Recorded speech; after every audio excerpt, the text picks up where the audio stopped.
நம்மளுடைய திருப்பூர்லேருந்து கிட்டத்தட்ட நிறைய வருஷம் அனுபவங்கள். ஒரு என்ஜினியர் அப்படிங்கும்போது, நம்மளுடைய போன கருத்தரங்கத்தில் மிக தெளிவாக பேசியிருந்தார். நம்ம இந்த கருத்தரங்குக்கும் ஐயா அவர்களோட அனுபவம் கருத்துக்களை பரிமாறுவாங்க. கலியுகத்தில் இயக்கம் எங்கள் கையில் அப்படிங்கிற வித்தியாசமான தலைப்பில் வெகு நேரம் பேச வராரு. வாங்கய்யா. பெற்றதாயும் பிறந்த பொன்னாடும் நற்றவா வாணினும் நன்னி சிறந்தனவே. குரு வணக்கம். குரு வாழ்க, குருவே துணை. ஜோதிட சொந்தங்களுக்கு வணக்கம். எனக்கு கொடுக்கப்பட்டிருக்கிற தலைப்பு பார்த்தீங்க அப்படின்னா சிக்கலான தலைப்பு சொன்னாங்க.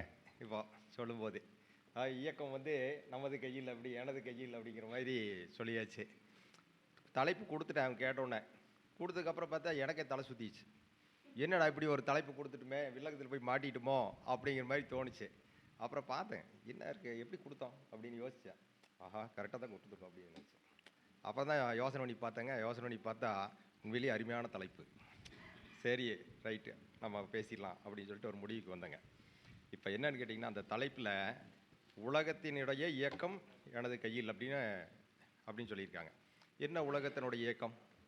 உலகத்தினுடைய இயக்கம் நமது கையில், எனது கையில் அப்படின்னு சொல்கிறாங்க. இது யார் வச்சுருக்குறாங்க? சூரியன் கிளம்பாம விட்டார்னு வச்சுக்கோ, நாளைக்கு உலகமே முடிஞ்சுது, காலி. சந்திரன் வராமல் விட்டதுன்னா இரவு காலி இல்லைங்களா? அப்புறம் உணவுக்கு என்ன பண்ண முடியும்? உயிர்கள் எப்படி வாழ முடியும்? இல்லை பஞ்சபூதங்கள் எடுத்துட்டிங்கன்னா நெருப்பு இல்லாமல் வாழ முடியாது, நிலம் இல்லாமல் நமக்கு விளைச்சல் இல்லை. நம்ம நிற்கிறதே அது மேலே தான் நின்றுருக்கோம், அது மேலே வாழ்ந்துட்டுருக்குறோம். காற்று இல்லாமல் சுவாசிக்காமல் நம்ம ஒரு நிமிஷம் கூட இருக்க முடியாது. நீர் இல்லாமல் நீரின்றி அமையாது உலகு. ஆகாயம் அப்படிங்கிறது நம்மளுடைய எல்லாத்தினுடைய இயக்கம் அதில் தான் இருக்குது. இப்படியெல்லாம் இருக்கும்போதே நம்ம என்னடா இப்படி ஒரு தலைப்பு கொடுத்துட்டுமே அப்படின்னு சொல்லி யோசனை பண்ணிகிட்டே இருந்தேன். யோசிச்சுட்டு இருக்கும்போது தான் சரி எல்லாம் கரெக்டு தான், நம்ம சரியாக தான் கொடுத்துருக்குறோம், இறைவன் ஏதோ நம்மளை இயக்குறார் அப்படின்னு சொல்லி மனசுக்குள்ளே தோணுச்சு. அப்போ தான் நான் நினச்சேன், ஏன் நம்ம ஊரையே வச்சு பேசிட்டேன் என்ன அப்படின்னு சொல்லி தோணுச்சுங்க. என்ன நம்ம ஊரை வச்சு என்ன பேச போகிறோம் அப்படின்னு. இப்போ தமிழகம் அப்படிங்கிறது ஒரு மாநிலம். இந்த மாநிலத்தில் பல மாவட்டங்கள் இருக்குது, பல மண்டலங்கள் இருக்குது, 4-5 மண்டலம் இருக்குது. நமக்கு முதலமைச்சர் எல்லாத்துக்கும் ஒன்று தானே. கோயம்புத்தூருக்கும் முதலமைச்சர் அவர் தான், திருப்பூருக்கும் முதலமைச்சர் அவராக தான் இருக்கார், மதுரைக்கு அவர் தான் இருக்கார், திருச்சிக்கு அவர் தான் இருக்கார், சென்னைக்கு அவர் தான் இருக்கார், விழுப்புரத்துக்கு அவர் தான் இருக்கார், சேலத்துக்கு அவர் தான் இருக்கார். ஆனால் இந்த கொங்கு மண்டலம் மட்டும் ஏங்க இப்படி ஒரு வளர்ச்சி? இந்த கொங்கு மண்டலத்தினுடைய வளர்ச்சி ஏன் இப்படி இருக்குது? இந்தியாவில் அதிகப்படியான ஜிஎஸ்டி கட்டக்கூடிய ஒரு இடத்துல இருக்குது. அதுலேயும் திருப்பூர் எடுத்துட்டிங்கன்னா ஊரில் ஒருத்தர் 2 பேர் இருப்பாங்க, ஒரு 4 பேர் 5 பேர் இருப்பாங்க. அதிகபட்சமாக இருந்தால் கூட ஒரு 10 பேர்னு கூட சொல்லலாம். 10 பேர் சொல்லலாம். பெரிய மாநகரெல்லாம் இருக்கும்போது ஒரு 200 பேர் 300 பேரும் கூட கோடீஸ்வரனாக இருக்கலாம். ஏங்க இந்த ஊரில் தடி குழுந்த கோடீஸ்வரனாக இருக்காங்க. வீதிக்கு 10 பேர் இருக்காங்க. எப்படி இந்த ஊரில் சாத்தியம்? குடிக்க தண்ணி இல்லைங்க. இந்த ஊரில் குடிக்க தண்ணி கிடையாது. என்னங்க, ஒரு 30 வருஷத்துக்கு முன்னாடி ஆசிரமல்னு ஒன்று இருக்குது. நம்ம இன்றைக்கி எஸ்ஏபி தேட்டர்னு சொல்லுவோம். நம்ம அது பக்கத்தில் ஒரு பைப் இருக்கும், தண்ணி வர பைப், மேட்பாளையத்துலேருந்து தண்ணி வரும். அந்த இடத்துல பார்த்தீங்கன்னா குடம் அந்த பைப்பிலிருந்து தெற்கு நோக்கி ஒரு 1/2 கிலோமீட்டருக்கு இருக்கும், வடக்கு நோக்கி 1/2 கிலோமீட்டர் இருக்கும். இதில் ஒரு குடம் பிடிச்சாச்சுன்னா இந்த பக்கம் இருந்து ஒரு குடம் பிடிக்கணும், மாற்றி பிடிக்கணும். அந்த லாரி அங்கே கிடக்கிற குடத்தை நீங்கள் ஏற்றுனீங்கன்னு வச்சுங்க, 2 லாரி வேணும், அவ்வளோ குடம் இருக்குங்க. திருப்பூர் மக்கள் எல்லாம் அங்கே போய் ஆண்களும் பெண்களும் கூட்டாக உட்காந்துருப்பாங்க. எதுக்கு? தண்ணிக்கு. நைட்டு 2 மணிக்கு போனீங்கனாலும் அங்கே ஆள் இருக்கும். இப்படிப்பட்ட ஒரு ஊர். எந்த விதமான தொழில் வளர்ச்சிக்கு எதுக்குமே வாய்ப்பே இல்லை. எங்களுக்கு எந்த விதமான ஆறும் கிடையாது. திருப்பூருக்கு எந்த ஆறும் கிடையாது.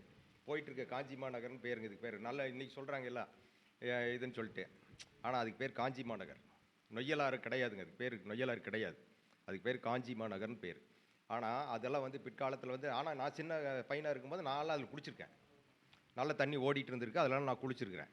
ஆனால் அது சூழ்நிலை மாறி போய் இன்றைக்கி எந்த சூழ்நிலையில் இருக்குதுன்னு எல்லாத்துக்குமே தெரியும். இன்றைக்கி அதெல்லாம் போய் காலுக்கு எது வச்சு கால் வெந்து போயிடும். அந்த மாதிரி இருக்குது. தண்ணி கேட்டிங்கன்னா அவ்வளோ கஷ்டங்க. தண்ணி பல்லட சந்தையில் நீங்கள் போய் தண்ணி கேட்டிங்கன்னா குடத்தை எடுத்துகிட்டு ஒரு அம்மா வரும், 10 பைசா கொடுத்தா ஒரு டம்ளர் தண்ணி கொடுக்கும். பல்லடத்தில் அவனாசி அதை விட ட்ரையான ஏரியாங்க. அவனாசி, காங்கேயம் அதை விட மோசம். இப்படி தான் இந்த கொங்கு மண்டலத்தினுடைய நிலைமை. கொங்கு மண்டலத்தில் என்னடா தொழில் அப்படின்னு கேட்டால், ஏதோ மானாவாரி ஏதோ வச்சா உண்டு. அதை விட்டிங்கன்னா இந்த ஆடு மாடு வளர்ப்பு, செம்மறி ஆடுகள் வளர்க்கு, அது போக இந்த வேளா மரம் வேப்ப மரம் வெட்டி விற்க வேண்டியதான். இதுதான் தொழிலாக இருந்து இப்படிப்பட்ட ஒரு ஊர். இன்னைக்கு உலகத்தினுடைய கண்ணு பூரா இங்கே இருக்குது. இன்றைக்கி எல்லாருடைய கண்ணும் இங்கே இருக்குது. திருப்பூர் வந்து இவ்வளோ பெரிய வளர்ச்சி. திருப்பூர் அப்படிங்கிறது ஒரு 4-5 வீதி தாங்க திருப்பூர். நீங்கள் கருவம்பாளையம் அப்படிங்கிறது தனி ஊருங்க. இந்த பக்கம் எடுத்துகிட்டு வாலிபாளையம் தனி ஊருங்க. அரண்மனை புதூருங்கிறது தனி ஊருங்க. இந்த பக்கம் பெருச்சிபாளையம் எடுத்துட்டிங்கன்னா அது தனி ஊர். புத்தூர் எடுத்துட்டிங்கன்னா அது தனி ஊர். ஒரு 5-6 வீதி தாங்க இருக்கும். இவ்வளோ தாங்க திருப்பூர். இப்படி இருந்த திருப்பூர் இன்றைக்கி 20 கிலோமீட்டர் ரேடியஸில் இருக்குங்க. 20 கிலோமீட்டர் ரேடியஸில் இருக்குது. அப்போ இதனுடைய வளர்ச்சி வந்தது எதனால் வந்ததுங்க? என்னத்தினால வந்து எப்படி வந்தது? எப்படி சாத்தியப்பட்டதுங்க? கோயம்புத்தூரில் ஸ்பின்னிங் மில், ஏகப்பட்ட ஸ்பின்னிங் மில் இருந்தது. உங்களுக்கு எல்லாமே தெரியும். தென்னிந்தியாவின் மான்செஸ்டர், சவுத் இந்தியன் மான்செஸ்டர் அப்படின்னு சொன்னால் கோயம்புத்தூர்னு சொல்லுவாங்க. ஆனால் கோயம்புத்தூரில் இன்றைக்கி வந்து சவுத் இந்தியன் மான்செஸ்டர் எதை வச்சு கொடுத்தாங்க? பஞ்சு, ஸ்பின்னிங், அதை வச்சு தான் கொடுத்தாங்க. பருத்தி வச்சு கொடுத்தாங்க. இன்றைக்கி கோயம்புத்தூரில் எத்தனை ஸ்பின்னிங் மில் ஓடிட்டுருக்கு? ஸ்பின்னிங் மில்ல இல்லை, போயிடுச்சுங்க. ஆனால் அந்த ஸ்பின்னிங் மில்லெல்லாம் யார் கையில் இருக்குங்க? இப்போ திருப்பூர்கார் கையில் இருக்குது. ஏறக்குறை 240 ஸ்பின்னிங் மில் திருப்பூர்கார் கையில் இருக்குங்க. 240 ஸ்பின்னிங் மில் இங்கே வச்சுருக்காங்க அவங்க. எப்படி இது சாத்தியப்பட்டது? என்ன காரணம்? இப்படி தான் வந்து இது சிந்திச்சேன் நான். ஏன் இப்படி வந்துச்சு அப்படின்னு ஒரு சிந்தனையை மனதில் ஓடுனப்போ எனக்கு புலப்பட்டது தான் இப்போ நான் இன்றைக்கி பேச போகிற டாபிக். மற்ற ஊர்லலாம் பார்த்தீங்கன்னா தஞ்சை மாவட்டம் எடுத்துட்டீங்க அப்படியே நெல் களஞ்சியம் இல்லைங்களா? தஞ்சாவூர் அப்படின்னா தமிழகத்தினுடைய நெற்களஞ்சியம். அதுதான். மதுரை ஏரியாவை எடுத்துட்டீங்க, அங்கெல்லாம் அருமையான விவசாயம் இருந்தது. கம்மாயின்னு சொல்லுவீங்க, அங்கெல்லாம் கம்மாயின்னு சொல்லுவாங்க. கம்மாயில் வந்து தண்ணி இருக்கும், தண்ணி சேர்த்து வச்சுட்டு அவங்கெல்லாம் விவசாயம் பண்ணிகிட்டு இருந்தாங்க. இப்படியெல்லாம் இருந்து வடக்கு பகுதியில் பார்த்தீங்கன்னா ஆறுகள்லாம் ஓடிட்டுருக்கு, நிறைய ஆறுகள் இருக்குது. ஆனால் எங்களுக்கு பாருங்கள், ஆறு ஓடுது. ஒரு ஆறு வந்து அந்த மலையோரத்தில், அந்த சத்தியமங்கலம் மலையோரத்தில் போயிடும். இன்னொரு ஆறு அந்த உடன்பேட்டை மலையோரத்தில் அப்படி போயிடும். நடுவில் பூராமே ட்ரையான பூமி. இந்த பூமியிலிருந்து இப்படி இன்றைக்கி உலக வளர்ச்சிக்கு கண்டிருக்கு. இன்றைக்கி இவ்வளோ பெரிய வளர்ச்சி எப்படி வந்ததுங்க? ஏறக்குறைய இப்போ வேணால் ஒரு 5 வருஷம், ஒரு 10 வருஷத்துக்குள்ளே மட்டும்தாங்க நம்ம இளைஞர்கள் படித்தவங்க வந்து இன்றைக்கி பனியன் கம்பெனியினுடைய முதலாளிகளாகவும் ஸ்பின்னிங் மில்லினுடைய ஓனர்களாகவும் இருக்காங்க. அதுக்கு முன்னாடி எல்லாருமே கை நாட்டு இருக்காங்க. திருப்பூரில் ஓனர் செக்குக்கு பதில் அவர் கை நாட்டு போடுவார். எனக்கு தெரியும், ஏன்டா அவர் பேர் சொல்ல வேண்டாம், இருந்தாங்க. ரெண்டாவது வந்து ஒரு சைக்கிளில் டிஃபன் பாக்ஸை வந்து சென்டரில் கட்டிட்டு அவங்க சைக்கிளில் வருவாங்க. வந்துட்டு உங்களுக்கு வந்து அந்த லட்சுமி நகர் ஏரியா தான் வந்து அந்த பனியனுடைய ஒரு கேந்திரம் மாதிரி. ஃபஸ்ட்டு அங்கே தான் எல்லாமே இருக்கும். அதிகமாக இருக்கிறது லட்சுமி நகர். அங்கே வந்து எல்லாம் பனியன் வந்து வெட்டி தைச்சு எல்லாம் பண்ணி பேக்கிங் பண்ணி இதெல்லாம் பண்ணிவிட்டு சைக்கிளில் வந்து வீட்டுக்கு போவாங்க. இப்படி இருந்தவங்க 5 மில்லுக்கு சொந்தக்காரர், 10 மில்லுக்கு சொந்தக்காரர், அந்த மாதிரி இருக்காங்க. இதெல்லாம் எப்படிங்க? எப்படி வந்துச்சு இதெல்லாம்? ஆனால் சொல்லுவாங்க, திருப்பூர்காரனாட்ட உழைக்கவே முடியாதுங்க. திருப்பூர்கார மாதிரி ஒரு சொகுசாகவும் இருக்க முடியாது. அவனுக்கு வேலை இல்லைன்னா அவனாட்ட ஒரு சொகுசாலி உலகத்தில் எவனுமே இருக்க முடியாதுங்க. பயங்கரமாக லைஃப் என்ஜாய் பண்ணுவான், நல்லா செலவு பண்ணுவான். ஆனால் வேலைன்னு வந்துருச்சுன்னு வச்சுங்களேன், சொல்லுவாங்க இல்லைங்க, அதாவது அது சொல்லக்கூடாது, பைரவர் மாதிரி செயல்படுவான். அந்த மாதிரி ஒரு உழைப்பு எப்படி சாத்தியப்பட்டது அப்படின்னா, இவன் வந்து தன்னை மாற்றி கொண்டான். என்ன பண்ணா, இவனை மாற்றிக்கிட்டான். அடுத்தவங்களுடைய இதை வந்து அவங்க எதிர்பார்க்கல. நம்ம வந்து சொல்லலாம், கவர்மெண்ட் சப்போர்ட் பண்ணிச்சுன்னு சொல்லலாம், மத்திய அரசு பண்ணிச்சு, மாநில அரசு பண்ணிச்சு, அவங்க பண்ணாங்க இவங்க பண்ணாங்க அப்படின்னுலாம் சொல்லலாம். இல்லைங்க, அதெல்லாம் இல்லை. இவங்களுடைய சுய முயற்சிங்க, இவங்களுடைய உழைப்பு, இவங்களுடைய மண்டை, இவங்களுடைய அந்த மாற்றிக்கிட்ட சூழ்நிலை தாங்க இவங்களை வந்து இந்த அளவுக்கு பெருசாக மாற்றி இன்றைக்கி இந்த அளவுக்கு உலகளவில். திருப்பூரில் தமிழ்நாட்டில் இருக்கிற எல்லா மாவட்டத்துக்காரும் திருப்பூர் இருக்காங்க. First point. ரெண்டாவது பார்த்திங்க அப்படின்னா, இந்தியாவில் இருக்கக்கூடிய அத்தனை மாநிலத்துக்காரும் திருப்பூர் இருக்காங்க. இதையும் தாண்டி உலக நாடுகள் இருக்கிறவங்க இங்கே இருக்காங்க. இதெல்லாம் வந்து எப்படி இந்த ஊருக்கு சாத்தியப்பட்டது? இன்றைக்கி இந்த ஊரில் தண்ணி பஞ்சமே இல்லை. தண்ணி இன்றைக்கி வேணுங்கிற தண்ணி இருக்குது. தண்ணி வாங்க மாட்டேங்கிறாங்க, எடுத்துக்கங்கன்னு சொல்கிறாங்க அவங்க. அந்த அளவுக்கு இன்றைக்கி தண்ணி மிச்சப்படுத்தி வச்சுருக்குறாங்க. இந்த மாதிரி வந்ததுக்கு வளர்ச்சிக்கு என்ன காரணம்? ஏன் இப்படி வளர்ந்தது? மற்ற இடமெல்லாம் ஏன் வளர முடியல? என்ன இருக்குது? ஏன் கும்பகோணம் எடுத்துட்டுங்க, பூரா தெய்வீக ஸ்தலங்கள் நிறைந்தது. கோயில்கள் பூராமே கும்பகோணத்தில் கொட்டி கிடக்குது. ஏங்க அந்த இடத்துல வந்து ஒன்றுமே கொடுக்கல? காஞ்சிபுரம் எடுத்துங்க, அங்கே காமாட்சி அம்மன் அம்பாள் உட்காந்துருக்குறான். மதுரையில் எடுத்துங்க, மீனாட்சி அம்பாள் உட்காந்துருக்குறான். சரி, இதை திருச்சி எடுத்துங்க, ரங்கநாதர் அங்கே இருக்கார். ஏன் அவங்களுக்கெல்லாம் வளர்ச்சி கொடுக்கல? திருப்பூரில் ஏன் இவ்வளோ பெரிய வளர்ச்சி? இது எதனால் வந்தது? சிந்திக்கிறோம். நம்ம சிந்திச்சு பார்க்கும்போது இதுக்கு என்ன காரணம்னு கேட்டிங்கன்னா, இந்த திருப்பூரினுடைய ஒரு அமைப்பை பார்த்தீங்கன்னா ஒரு விசித்திரமாக இருக்கும். நீங்கள் ஃபாரின் எல்லாம் போனவங்களுக்கு தெரியும். அதாவது ரஷ்யா போனீங்கன்னா, ரஷ்யாவில் நடுவில் ஒரு ஆறு ஓடும். சரிங்களா? ரஷ்யாவில் மாஸ்கோவில் ஒரு ஆறு ஓடும். செயின்ட் பீட்டர்பர்க் போனீங்கன்னா அதில் சென்ட்ரல் ஒரு ஆறு ஓடிட்டு இருக்கும். திருப்பூரில் அதே மாதிரி பாருங்க, ஒரு மையத்தில் ஒரு ஆறு ஓடும், ஊரை ரெண்டாக பிரிக்கும். அதே மாதிரி ரயில் ரோடு வந்து எங்கள் ஊரை ரெண்டாக பிரிக்கும். ரயில் ரோடுக்கு அந்த பக்கம் ஒரு பார்ட்டு, இந்த பக்கம் ஒரு பார்ட் இருக்கும். எங்கள் தொகுதியே பிரிக்கும் போதே எப்படி பிரித்தாங்கன்னா, திருப்பூர் சவுத், திருப்பூர் நார்த்துன்னு பிரித்தாங்க. பாருங்க, ஒரு அமைப்பு வந்து எப்படி அமையுதுன்னு பாருங்க. இதெல்லாம் என்னன்னு கேட்டிங்கன்னா, இது வந்து ஏதோ ஒரு ரீதியில் நம்மளை இயக்குது. அதனுடைய வேலை தான் இதனுடைய இதுங்க. அப்புறம் கொங்கு மண்டலத்தினுடைய ஒரு பெரிய ஒரு இது என்னன்னு கேட்டிங்கன்னா, கொங்கு மண்டலத்துக்காரர் மாதிரி குலதெய்வத்தை வழிபடுறவங்க யாருமே கிடையாது.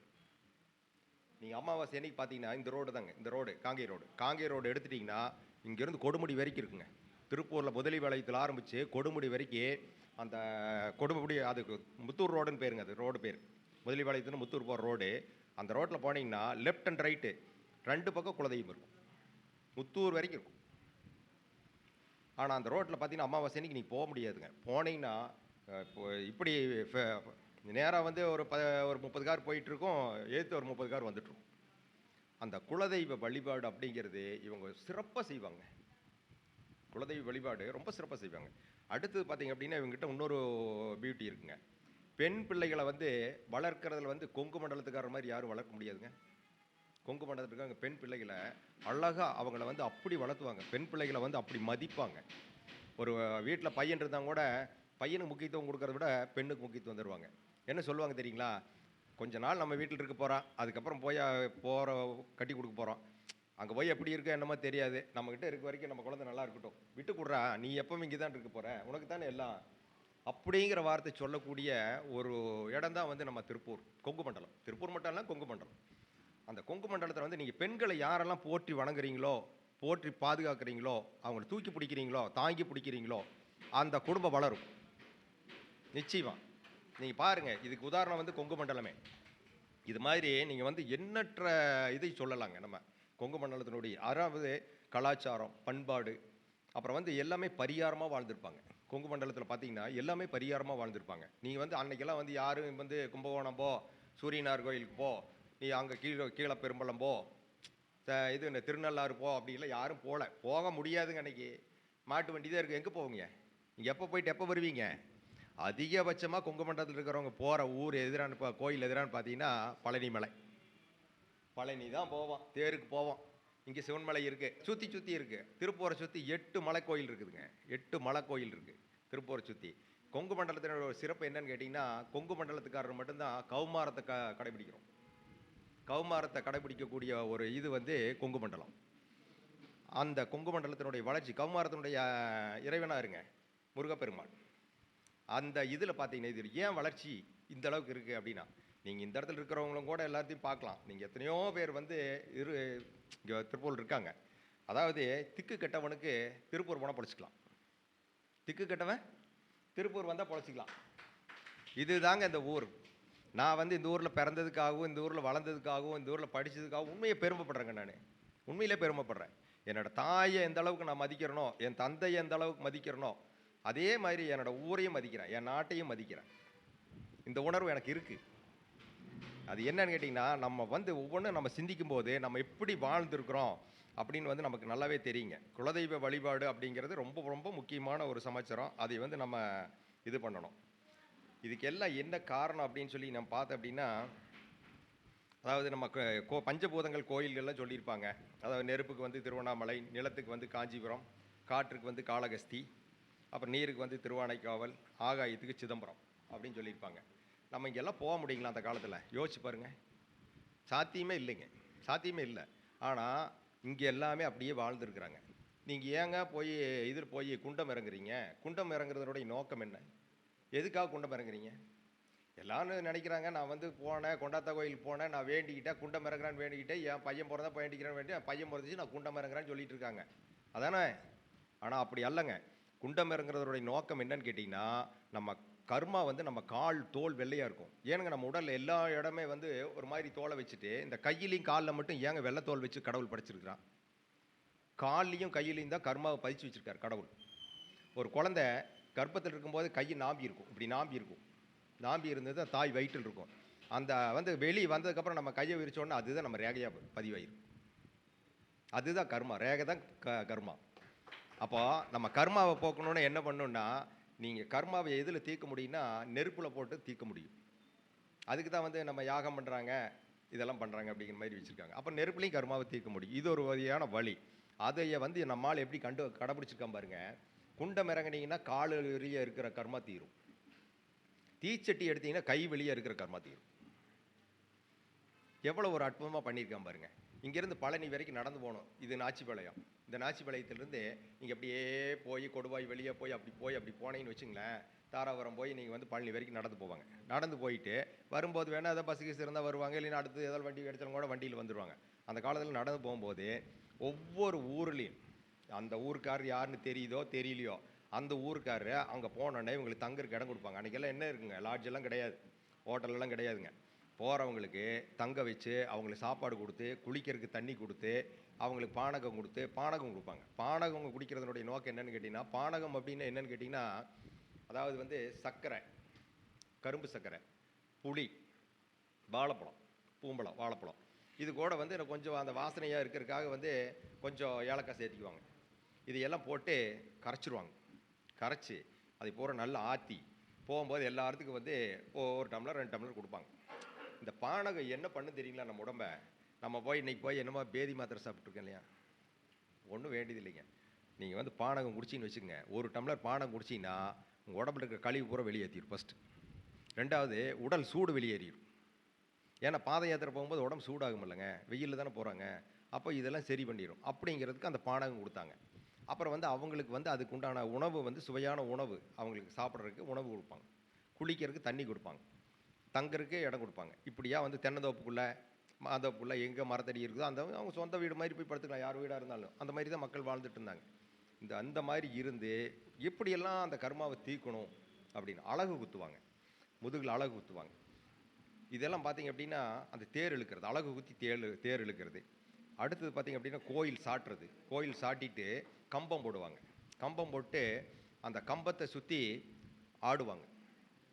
நீங்கள் ஆடும்போது அந்த மோளத்தினுடைய சவுண்டுக்கு நீங்கள் ஆடும்போது உங்கள் உடல் இருக்கக்கூடிய அனைத்து நரம்புகளும், நாடி நரம்புகளும் வேலை செய்யுங்க. அனைத்து நரம்புகளும் வேலை செய்யும். இதையெல்லாம் வந்து அவங்க வந்து ஒரு இதாக வச்சுருக்காங்க. அடுத்தது பார்த்தீங்க அப்படின்னா இந்த மக்களுக்கு, சின்ன குழந்தைகளுக்கு, ரெண்டாவது வந்து நம்ம மக்களுக்கு, படிக்காதவங்களுக்கு, இவங்களுக்கெல்லாம் வந்து ஒரு சில போதனைகள் வேணும் இல்லைங்களா? நம்ம போய் ஒவ்வொருத்தராக உட்கார வச்சு சொல்லிட்டு இருக்க முடியுமா? சொல்ல மாட்டாங்க. அதுக்கு என்னென்னா ஊருக்குள்ளே பார்த்தீங்கன்னா அந்த கூத்தாடுறதுன்னு சொல்லுவாங்க. கூத்தாடுறது அப்படின்னு சொல்லுவாங்க. அந்த என்ன மொட்டை தலையாக 10 ரூபா காசு போட்டுக்கிட்டு அப்படின்னெல்லாம் வந்து சில பொம்மலாட்டம் அதெல்லாம் பண்ணுவாங்க. அது மூலமே சில விஷயங்கள் சொல்லிட்டு இருந்தாங்க. அதுக்கப்புறம் பார்த்தீங்க அப்படின்னா இந்த உடுக்கை அடிச்சுட்டு பாட்டு பாடுவாங்க. பொன்னர் சங்கர் பாடலெல்லாம் பாடுவாங்க. அதிலெல்லாம் பார்த்தீங்கன்னா நிறைய கருத்துக்களை வந்து மக்களுக்கு சொல்லி தருவாங்க. இது இப்படி இருக்கும், இது இப்படி இருக்கும், இந்த மாதிரி இருக்கும், உலகத்தினுடைய இது இருக்கும், மழை காலம், அதாவது வந்து நமக்கு எல்லாமே சீசன் இருக்குது இல்லைங்களா? இளவேனை காலம், முதுவேனை காலம் அப்படின்னுலாம் இருக்குது. இதெல்லாம் இதுக்கு தான் நம்ம ருதுன்னு சொல்லுவோம், நம்ம ஜோதிடத்தில் ருதுன்னு சொல்லுவோம். அப்போ இந்த ருதுக்கள் எல்லாமே வச்சு அதுக்காக வந்து அவங்க இது பண்ணுறாங்க. இப்படியா வந்து இவங்க வாழ்க்கையவே அப்படியே இது பரிகாரமாகவே வாழ்ந்திருக்காங்க. பரிகாரமாகவே வாழ்ந்திருக்காங்க.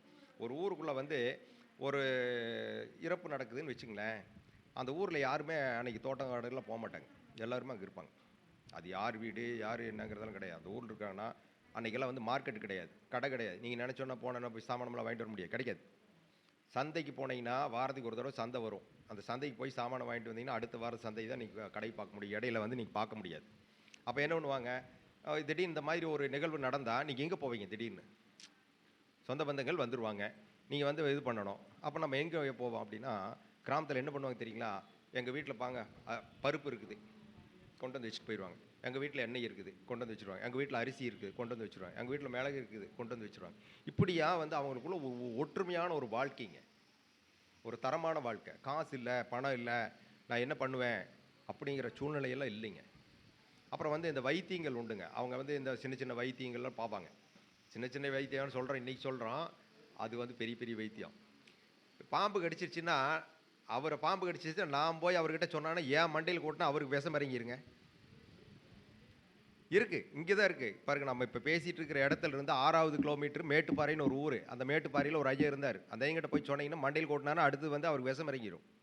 இதெல்லாம் உண்மை. இந்த மாதிரி எல்லாம் வாழ்ந்துருக்காங்க. அவங்களுக்குள்ள இருக்குது. இங்கேருந்து ஐயங்கோயில்னு ஒன்று இருக்குது, சோமனூர் பக்கத்தில். ஐயங்கோயில் போனீங்கன்னா ஐயங்கோயில் நீர் எடுத்து பூசினீங்கன்னா சரியாக போயிடும். கவுந்தப்பாடி போனீங்கன்னா தம்பிக்கலை ஐயன் கோயில் இருக்குது, அந்த கோயிலுக்கு போனீங்கன்னா உங்களுக்கு ராகு கேது தோசங்கன்னா என்னன்னு தெரியாமல் காணாமல் போயிடும். இருக்குங்க இருக்குங்க எல்லாம் இருக்குது. இந்த மாதிரி ஒவ்வொரு இடத்துலையும் வந்து அந்த கொங்கு மண்டலத்துக்கார அவன் வாழ்க்கையை பரிகாரமாகவே வாழ்ந்துருக்கானுங்க. இவங்களை வந்து எந்த விதத்திலும் அது எஃபெக்ட் பண்ணவே இல்லை. இதுக்கு என்ன இந்த இது பண்ணாங்க அப்படின்னா, காரணம் என்னன்னு கேட்டிங்கன்னா, இது எல்லாம் பண்ண வச்சது யார் அப்படின்னு நம்ம வந்து இந்த இடத்துல யோசிக்க வரோம்.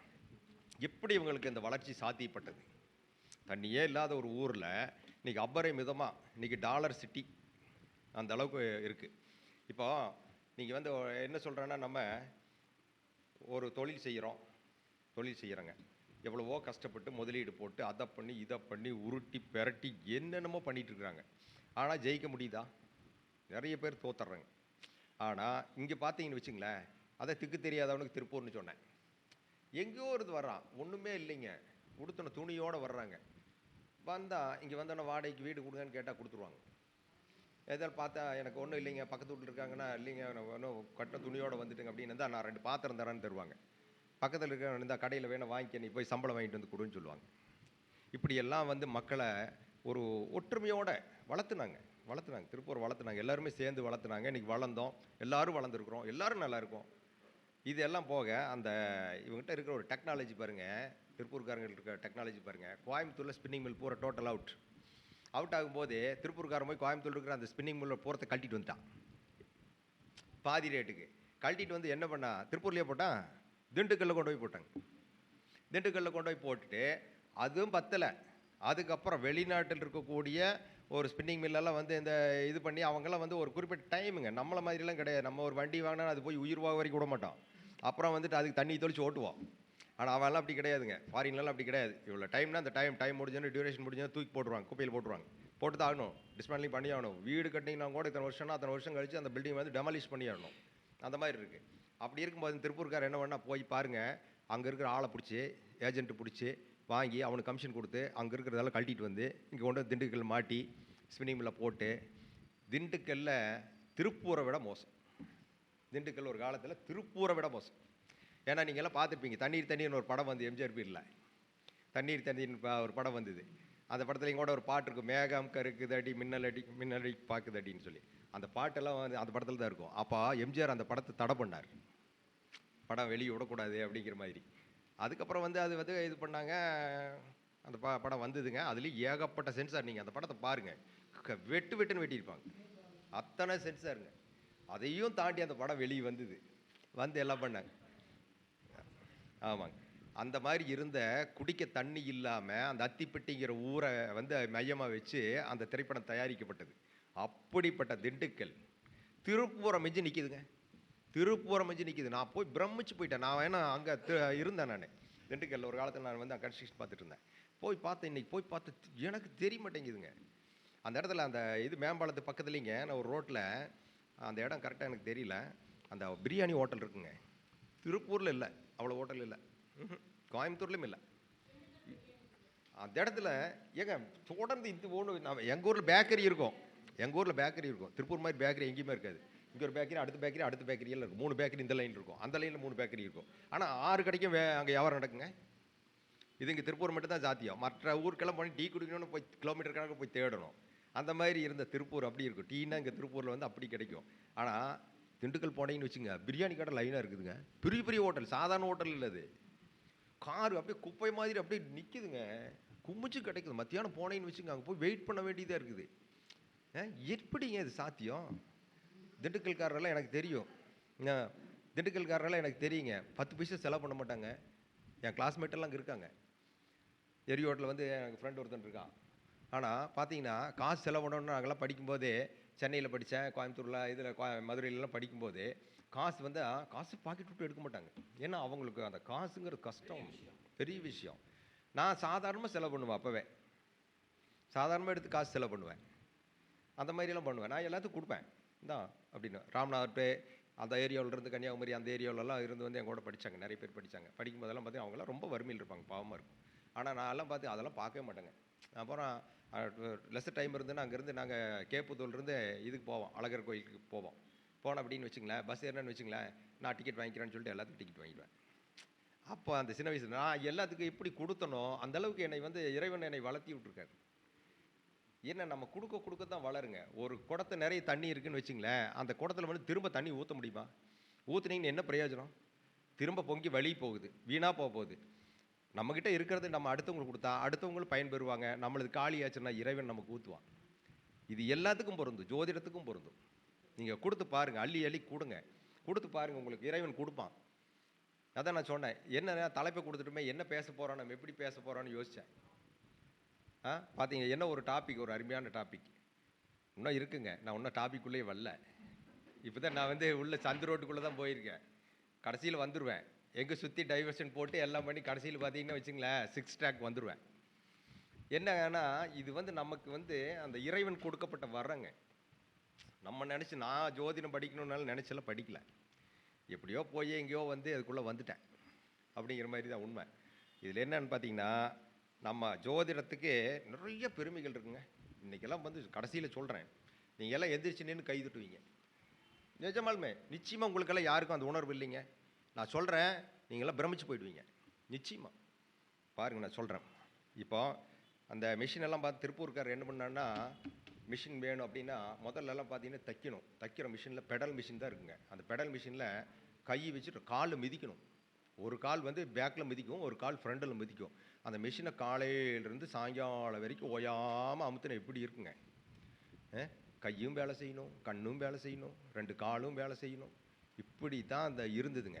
அதுக்கப்புறம் வந்து இவங்க லூதியானா போயி மிஷின் தயார் பண்ணி, அதுக்கு மோட்டார் தயார் பண்ணி, கோயம்புத்தூர்ல மோட்டார் தயாரிக்கிறாங்க. அதெல்லாம் வச்சு, இதெல்லாம் கண்டுபிடிச்சு, தையல் மிஷின் வந்து மெஷின்ல ஓடுற மாதிரி, இதில மோட்டார்ல ஓடுற மாதிரி கண்டுபிடிச்சு கொண்டு வந்தாங்க. அதுக்கப்புறம் பார்த்தீங்க அப்படின்னா, முதல்லலாம் இந்த துணியெல்லாம் டையிங் பண்ணுறதுக்கு எப்படி தெரியுங்களா? சலவப்பட்டறைன்னு பேருங்க. பெரிய பெரிய தொட்டி இருக்கும். அந்த தொட்டிக்குள்ள வந்து இறங்கி தண்ணி விட்டு இடுப்பு வரைக்கும் தண்ணி நிக்கும். அதுக்குள்ள வந்து வெறும் கோமணம் மட்டும் தான் இருக்கும். ஆண்கள் தான் பண்ணுவாங்க, பெண்கள் கிடையாது. ஆண்கள் இறங்கி அதை எடுத்து அலசி, அது கல்லில் தப்புவாங்க. அவ்வளோ கஷ்டங்க. அப்படித்தான் இருந்தது. அந்த மாதிரி ஒரு சூழ்நிலை இருந்து, கொஞ்சம் கொஞ்சமா மேல வந்து, இன்னைக்கெல்லாம் வந்து எப்படி தெரியுங்களா? உள்ள போட்டீங்கன்னா, அப்படியே எல்லாம் பண்ணி அப்படியே ட்ரை ஆயி வெளிய வருது. அ இன்னைக்கு வந்து வ என்ன பிரிண்ட்டுங்க. நான் போய் இப்போ ஒரு லாஸ்ட் வீக் போய் ஒரு பனியன் போய் வாங்குனேன். போய் பார்த்துட்டு நான் பார்த்தேன், பனியன பார்த்தேன். எனக்கு சைஸ் சொன்னாங்க, குடுத்துட்டாங்க, வாங்கிட்டு வந்துட்டேன். கொண்டு வந்து வீட்ல போட்டு இப்படி லைட்ட போட்டு பார்க்குறேன், கிளார் அடிக்குதுங்க. கிளார் அடிக்குது. அதில ஒரு சிம்பிள் போட்டு வச்சிருக்காங்க. இன்னைக்கு அந்த அளவுக்கு டெக்னாலஜிக்கு போயிட்டாங்க. இன்னைக்கு எல்லா இதுலயும் போயிட்டு இருக்காங்க. அப்ப இது எல்லாம் வந்து இவங்களுக்கெல்லாம் எப்படி சாத்தியப்பட்டது? ஏன் மற்ற ஊர்க்காரனுக்கெல்லாம் இல்லாத பெருமையும் இவனுக்கு ஏன் வந்துச்சு அப்படின்னா, இவன் வந்து கிரகமா மாறிட்டாங்க. திருப்பூர்காரன் என்ன பண்ணான்? இவன் கிரகமா மாறிட்டான். திருப்பூர்காரன் மட்டும் இல்ல, கோயம்புத்தூர்காரனும் மாறிட்டான். கோயம்புத்தூர் ஸ்பின்னிங் மில் போச்சே, போனா போயிட்டு போ அப்படின்னு சொல்லி போட்டு, அடுத்து மோட்டார் லைனுக்கு மாறிட்டாங்க. சோமனூர் எடுத்துட்டீங்கன்னு வச்சுங்களேன், தறி. இது பல்லடம் எடுத்துட்டீங்கன்னு வச்சுங்களேன், கோழி பண்ணை. அ காங்கேயம் எடுத்துட்டீங்கன்னா ஆயில் மில்லு, ரைஸ் மில்லு.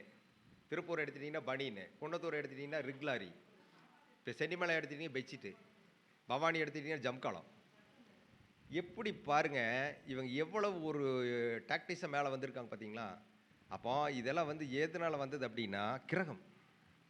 அப்போ என்ன கிரகம் இது எல்லாம் வந்து உங்களுக்கு வந்து மேனேஜ் பண்ணிட்டு இருக்கு அப்படின்னு பார்த்தீங்கன்னா, நீங்க இந்த உலகத்தினுடைய போக்க நீங்க போய்க்கணும். உலகத்தினுடைய போக்குக்கு நீங்க போனா, ஆத்தினுடைய தண்ணி போயிட்டு இருக்கு. நீங்க ஆத்துல விழுந்தாச்சு. நீங்க எதிர்த்து வந்து நீங்க மேலே ஏறி வந்துருவீங்களா? சாத்தியமா? அது புத்திசாலித்தனமா? இல்லவே இல்ல.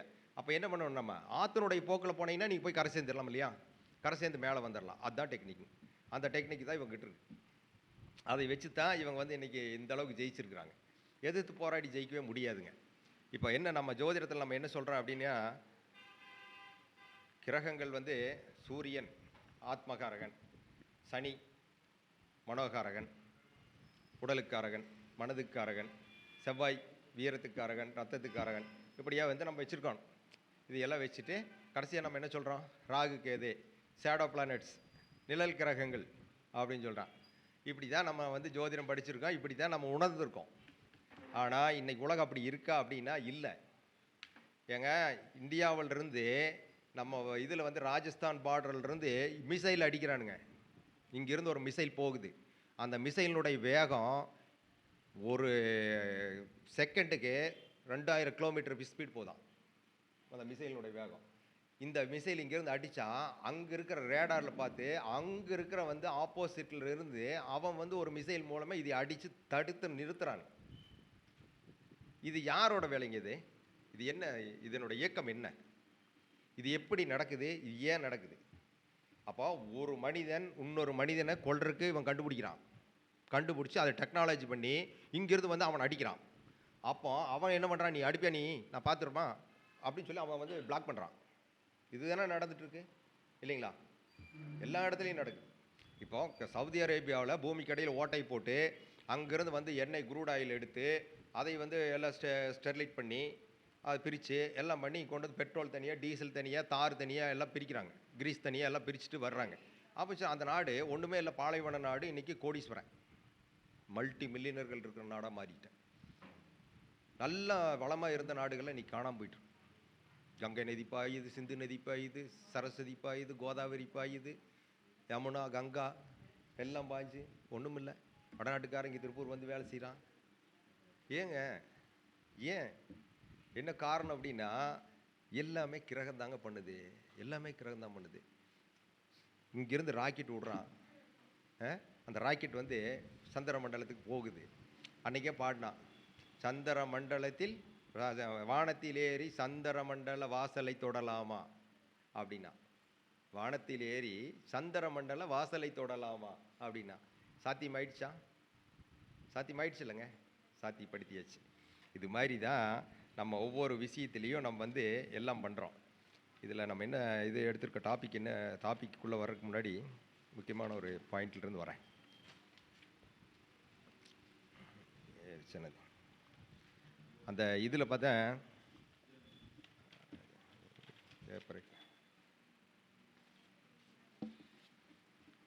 அதை வந்து முதல்ல நம்ம வந்து என்ன சொல்கிறாங்கன்னா, ஃபஸ்ட்டு இந்த கிரகம் என்ன சொல்லு தெரியுங்களா? முதல்ல எப்படி வேலை செய்யுதுன்னு சொல்கிறேன் பாருங்க, சிரிப்பீங்க எல்லோரும். இப்போ நீங்கள் ஒரு படம் பார்த்துருப்பீங்க, ரஜினி படம்னு நினைக்கிறேன். ராஜாவுக்கு ராஜா தாண்டா, எனக்கு மந்திரிங்க யாரும் இல்லை அப்படின்னு பாடும். படிக்காதவன்ல, ராஜாவுக்கு ராஜா தாண்டா, எனக்கு மந்திரிங்க யாரும் இல்லை, அடுத்தவனை கெடுத்ததில்லை அப்படின்னு பாடியிருப்பார். ஆனால் அந்த மாதிரி வந்து வயிற்றில் தான் அடித்தது இல்லைன்னு. இப்போ இது இந்த பாட்டுக்கு யார் சொந்தக்காரன்னு நினைக்கிறீங்க? இந்த பாட்டுக்கு யார் சொந்தக்காரன்னு நினைக்கிறீங்க? அப்புறம் மனிதன் பிறக்கும்போது இருந்த குணம் போக போக மாறுது. மனிதன் பிறக்கும்போது இருந்த குணம் போக போக மாறுது. பறவையை கண்டான் விமானம் படைத்தான், எதிரொலி கேட்டான் வானொலி படைத்தான். இல்லைங்களா? இதெல்லாம் வந்து என்னத்தைங்க சொல்ல வருது? இதெல்லாம் என்னத்தை சொல்ல வருது? இது ஒரு கவிஞன் அப்படிங்கிறவன் சாதாரணமான ஆள் கிடையாதுங்க. அவன் பின்னாடி வரக்கூடியதை முன்னாடியே யோசித்து சொல்கிறவன் கவிஞன். அவன் தான் கவிஞன். கவிஞனுக்கு அப்படி தோணும். அப்படி இருக்கிறவன் தான் கவிஞனாக இருக்க முடியுங்க. ஆனால் இதெல்லாம் எழுதியிருக்கிறாங்க அவங்கெல்லாம், இல்லைங்களா? அப்போ இதெல்லாம் எதுக்காக எழுதுனாங்க அப்படின்னு சொல்லி பார்க்கும்போது, இந்த ராஜாவுக்கு ராஜா தாண்டான்னு யார் சொல்கிறாங்க தெரியுங்களா? அவர் தாங்க ராகு. அவர் தான் ராகு. அப்போ அந்த ராகு கூட இணையாக இருக்கிறவங்க யாருங்க? ராகு வந்து ஒரு 7 டிகிரியில் இருந்தது அப்படின்னா அதுக்கு ஆப்பனண்ட்டில் யார் இருப்பான்? கேது இருப்பார். அவர் என்ன டிகிரியில் இருப்பார்? அதே 7 டிகிரியில் இருப்பார். இவங்க 2 பேரும் 180 டிகிரியில் அப்படியே ரொட்டேட் ஆவாங்க, இல்லைங்களா? அப்படியே ரொட்டேட் கொஞ்சம் கூட ஸ்லிப்பாகவே மாட்டாங்க. இந்த மாதிரி ரொட்டேட் ஆகும். இந்த உலகத்தையே இயக்கிறது யார் இயக்கிட்டு இருக்காங்க இன்றைக்கி? உலகமே ராகுக்கு எதுவாக தான் இருக்குங்க. மற்றவங்க எல்லாம் வந்து இவங்களுக்கு கீழே தான் இருக்காங்க. இதுதான் உண்மைங்க. நீங்கள் எதுவும் பண்ணாலும் இன்றைக்கி வந்து ராகுக்கு எது மீறி எதுவுமே நடக்காது. நம்ம ஜெயிக்கணும் அப்படின்னா நம்ம என்ன பண்ணணும்? நம்ம வந்து ராகுக்கு எதுவாக மாறிக்கணும். நீங்கள் ராகுக்கு எதுவாக மாறிட்டீங்கன்னா நீங்கள் ஜெயிச்சிடுவீங்க. பொங்கு மண்டலத்துக்காரன் என்ன பண்ணான்? ராகுக்கு எதுவும் மாறிட்டான். மாறுனா ஜெயிச்சிட்டான். மேட்டுப்பாளையம் எங்கே இருக்குங்க? திருப்பூர் எங்கே இருக்குது? மேட்டுப்பாளையத்திலிருந்து நிலத்தை வெட்டி பாறையை உடைச்சி பைப்பை போட்டு கொண்டுட்டு வந்து திருப்பூரில் கொண்டு வந்து தண்ணி எடுத்துட்டான். பவானியிலிருந்து பைப்பை போட்டு நிலத்துக்கடியில் ஓட்டை போட்டு கொண்டுட்டு வந்து ஏற்றிட்டான். ஏங்க, எலிவங்குன்னு என்னங்க? டனல்னா என்ன? இதெல்லாம் என்னங்க? ராகு தானே? ராகு தானே இருக்கும். பாம்பு தானே கீழே வசிக்கும், எலி வசிக்கும், பாம்பு வசிக்கும், ஊர்வனை இது தானே போய் அங்கே போய் வசிக்க போகுது. நம்ம போய் வசிக்க போகிறோமா? இன்றைக்கி எப்படி அந்த தண்ணி கொண்டுட்டு வந்து இன்றைக்கி திருப்பூரை எப்படி வளமாக்கிட்டான்? சிறுவாணியில் இருக்கிற தண்ணி இன்னைக்கு கோயம்புத்தூர் குடிச்சிட்டு இருக்குது, இல்லைங்களா? இப்படி தான் எல்லாமே வளர்ந்துருக்கு. அப்போ என்ன பிரச்சனை? இங்கே ஒன்றும் பிரச்சனை இல்லை, எல்லாமே நடந்துகிட்ருக்கு, நல்லா போயிட்டுருக்கு.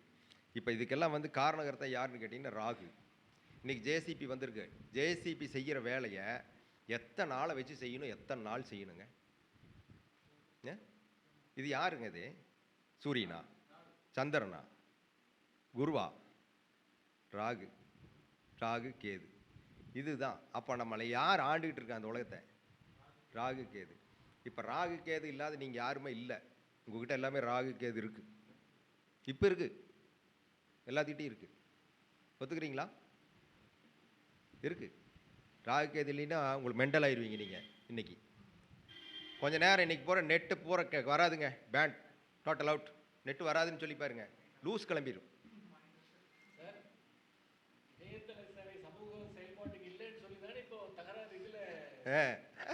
இதில் பங்களாதேஷ் பார்த்தீங்களா ஜென்? அதை இப்போ என்ன இயக்கிட்டு இருக்கு நம்மளை பார்த்தீங்களா? ராகு கேது இயக்கிட்டு இருக்கு. செல்போனுங்கிறது ராகு, டவருங்கிறது ராகு, நெட்வொர்க்குங்கிறது ராகு, எல்லாமே ராகு. கரண்ட்டுங்கிறது ராகு. கரண்ட் நின்று போச்சுன்னா போச்சு. இருக்க முடியுமா? நம்ம இத்தனை பேர் இந்த ரூம்குள்ளே உட்காந்து இருக்க முடியுமா?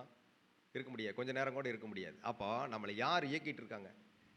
இந்த மின்சாரம் உங்களுக்கு தெரியுமா? கரண்ட் எங்கே சார் இருக்குது? என்ன கலரில் இருக்குது? என்ன உருவத்தில் சார் இருக்குது? யாராலும் தெரியுமா?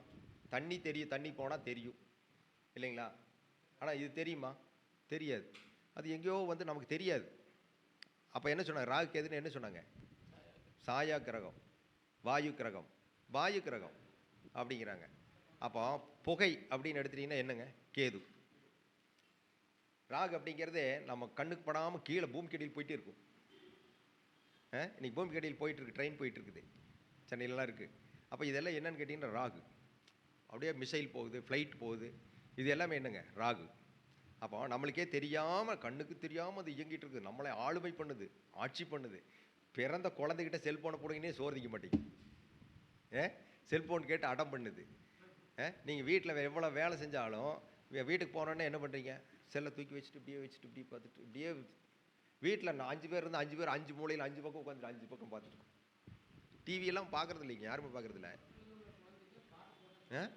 அப்படிங்கிற அளவுக்கு நம்மளை வந்து எப்படி ஆக்கிரமிச்சிருக்கு பார்த்தீங்களா? ஏன் நம்ம இது உணரலை? ஏன் உணர மாட்டேங்கிறோம்? அன்னைக்கு நீங்கள் போட்டிருக்கீங்க, ஷர்ட் போட்டிருக்கீங்க, பேண்ட் போட்டிருக்கீங்க, நான் போட்டிருக்கேன், அவங்க சாரி கட்டியிருக்காங்க, எல்லாம் பண்ணியிருக்காங்க. அன்றைக்கெல்லாம் என்ன பண்ணுவாங்க?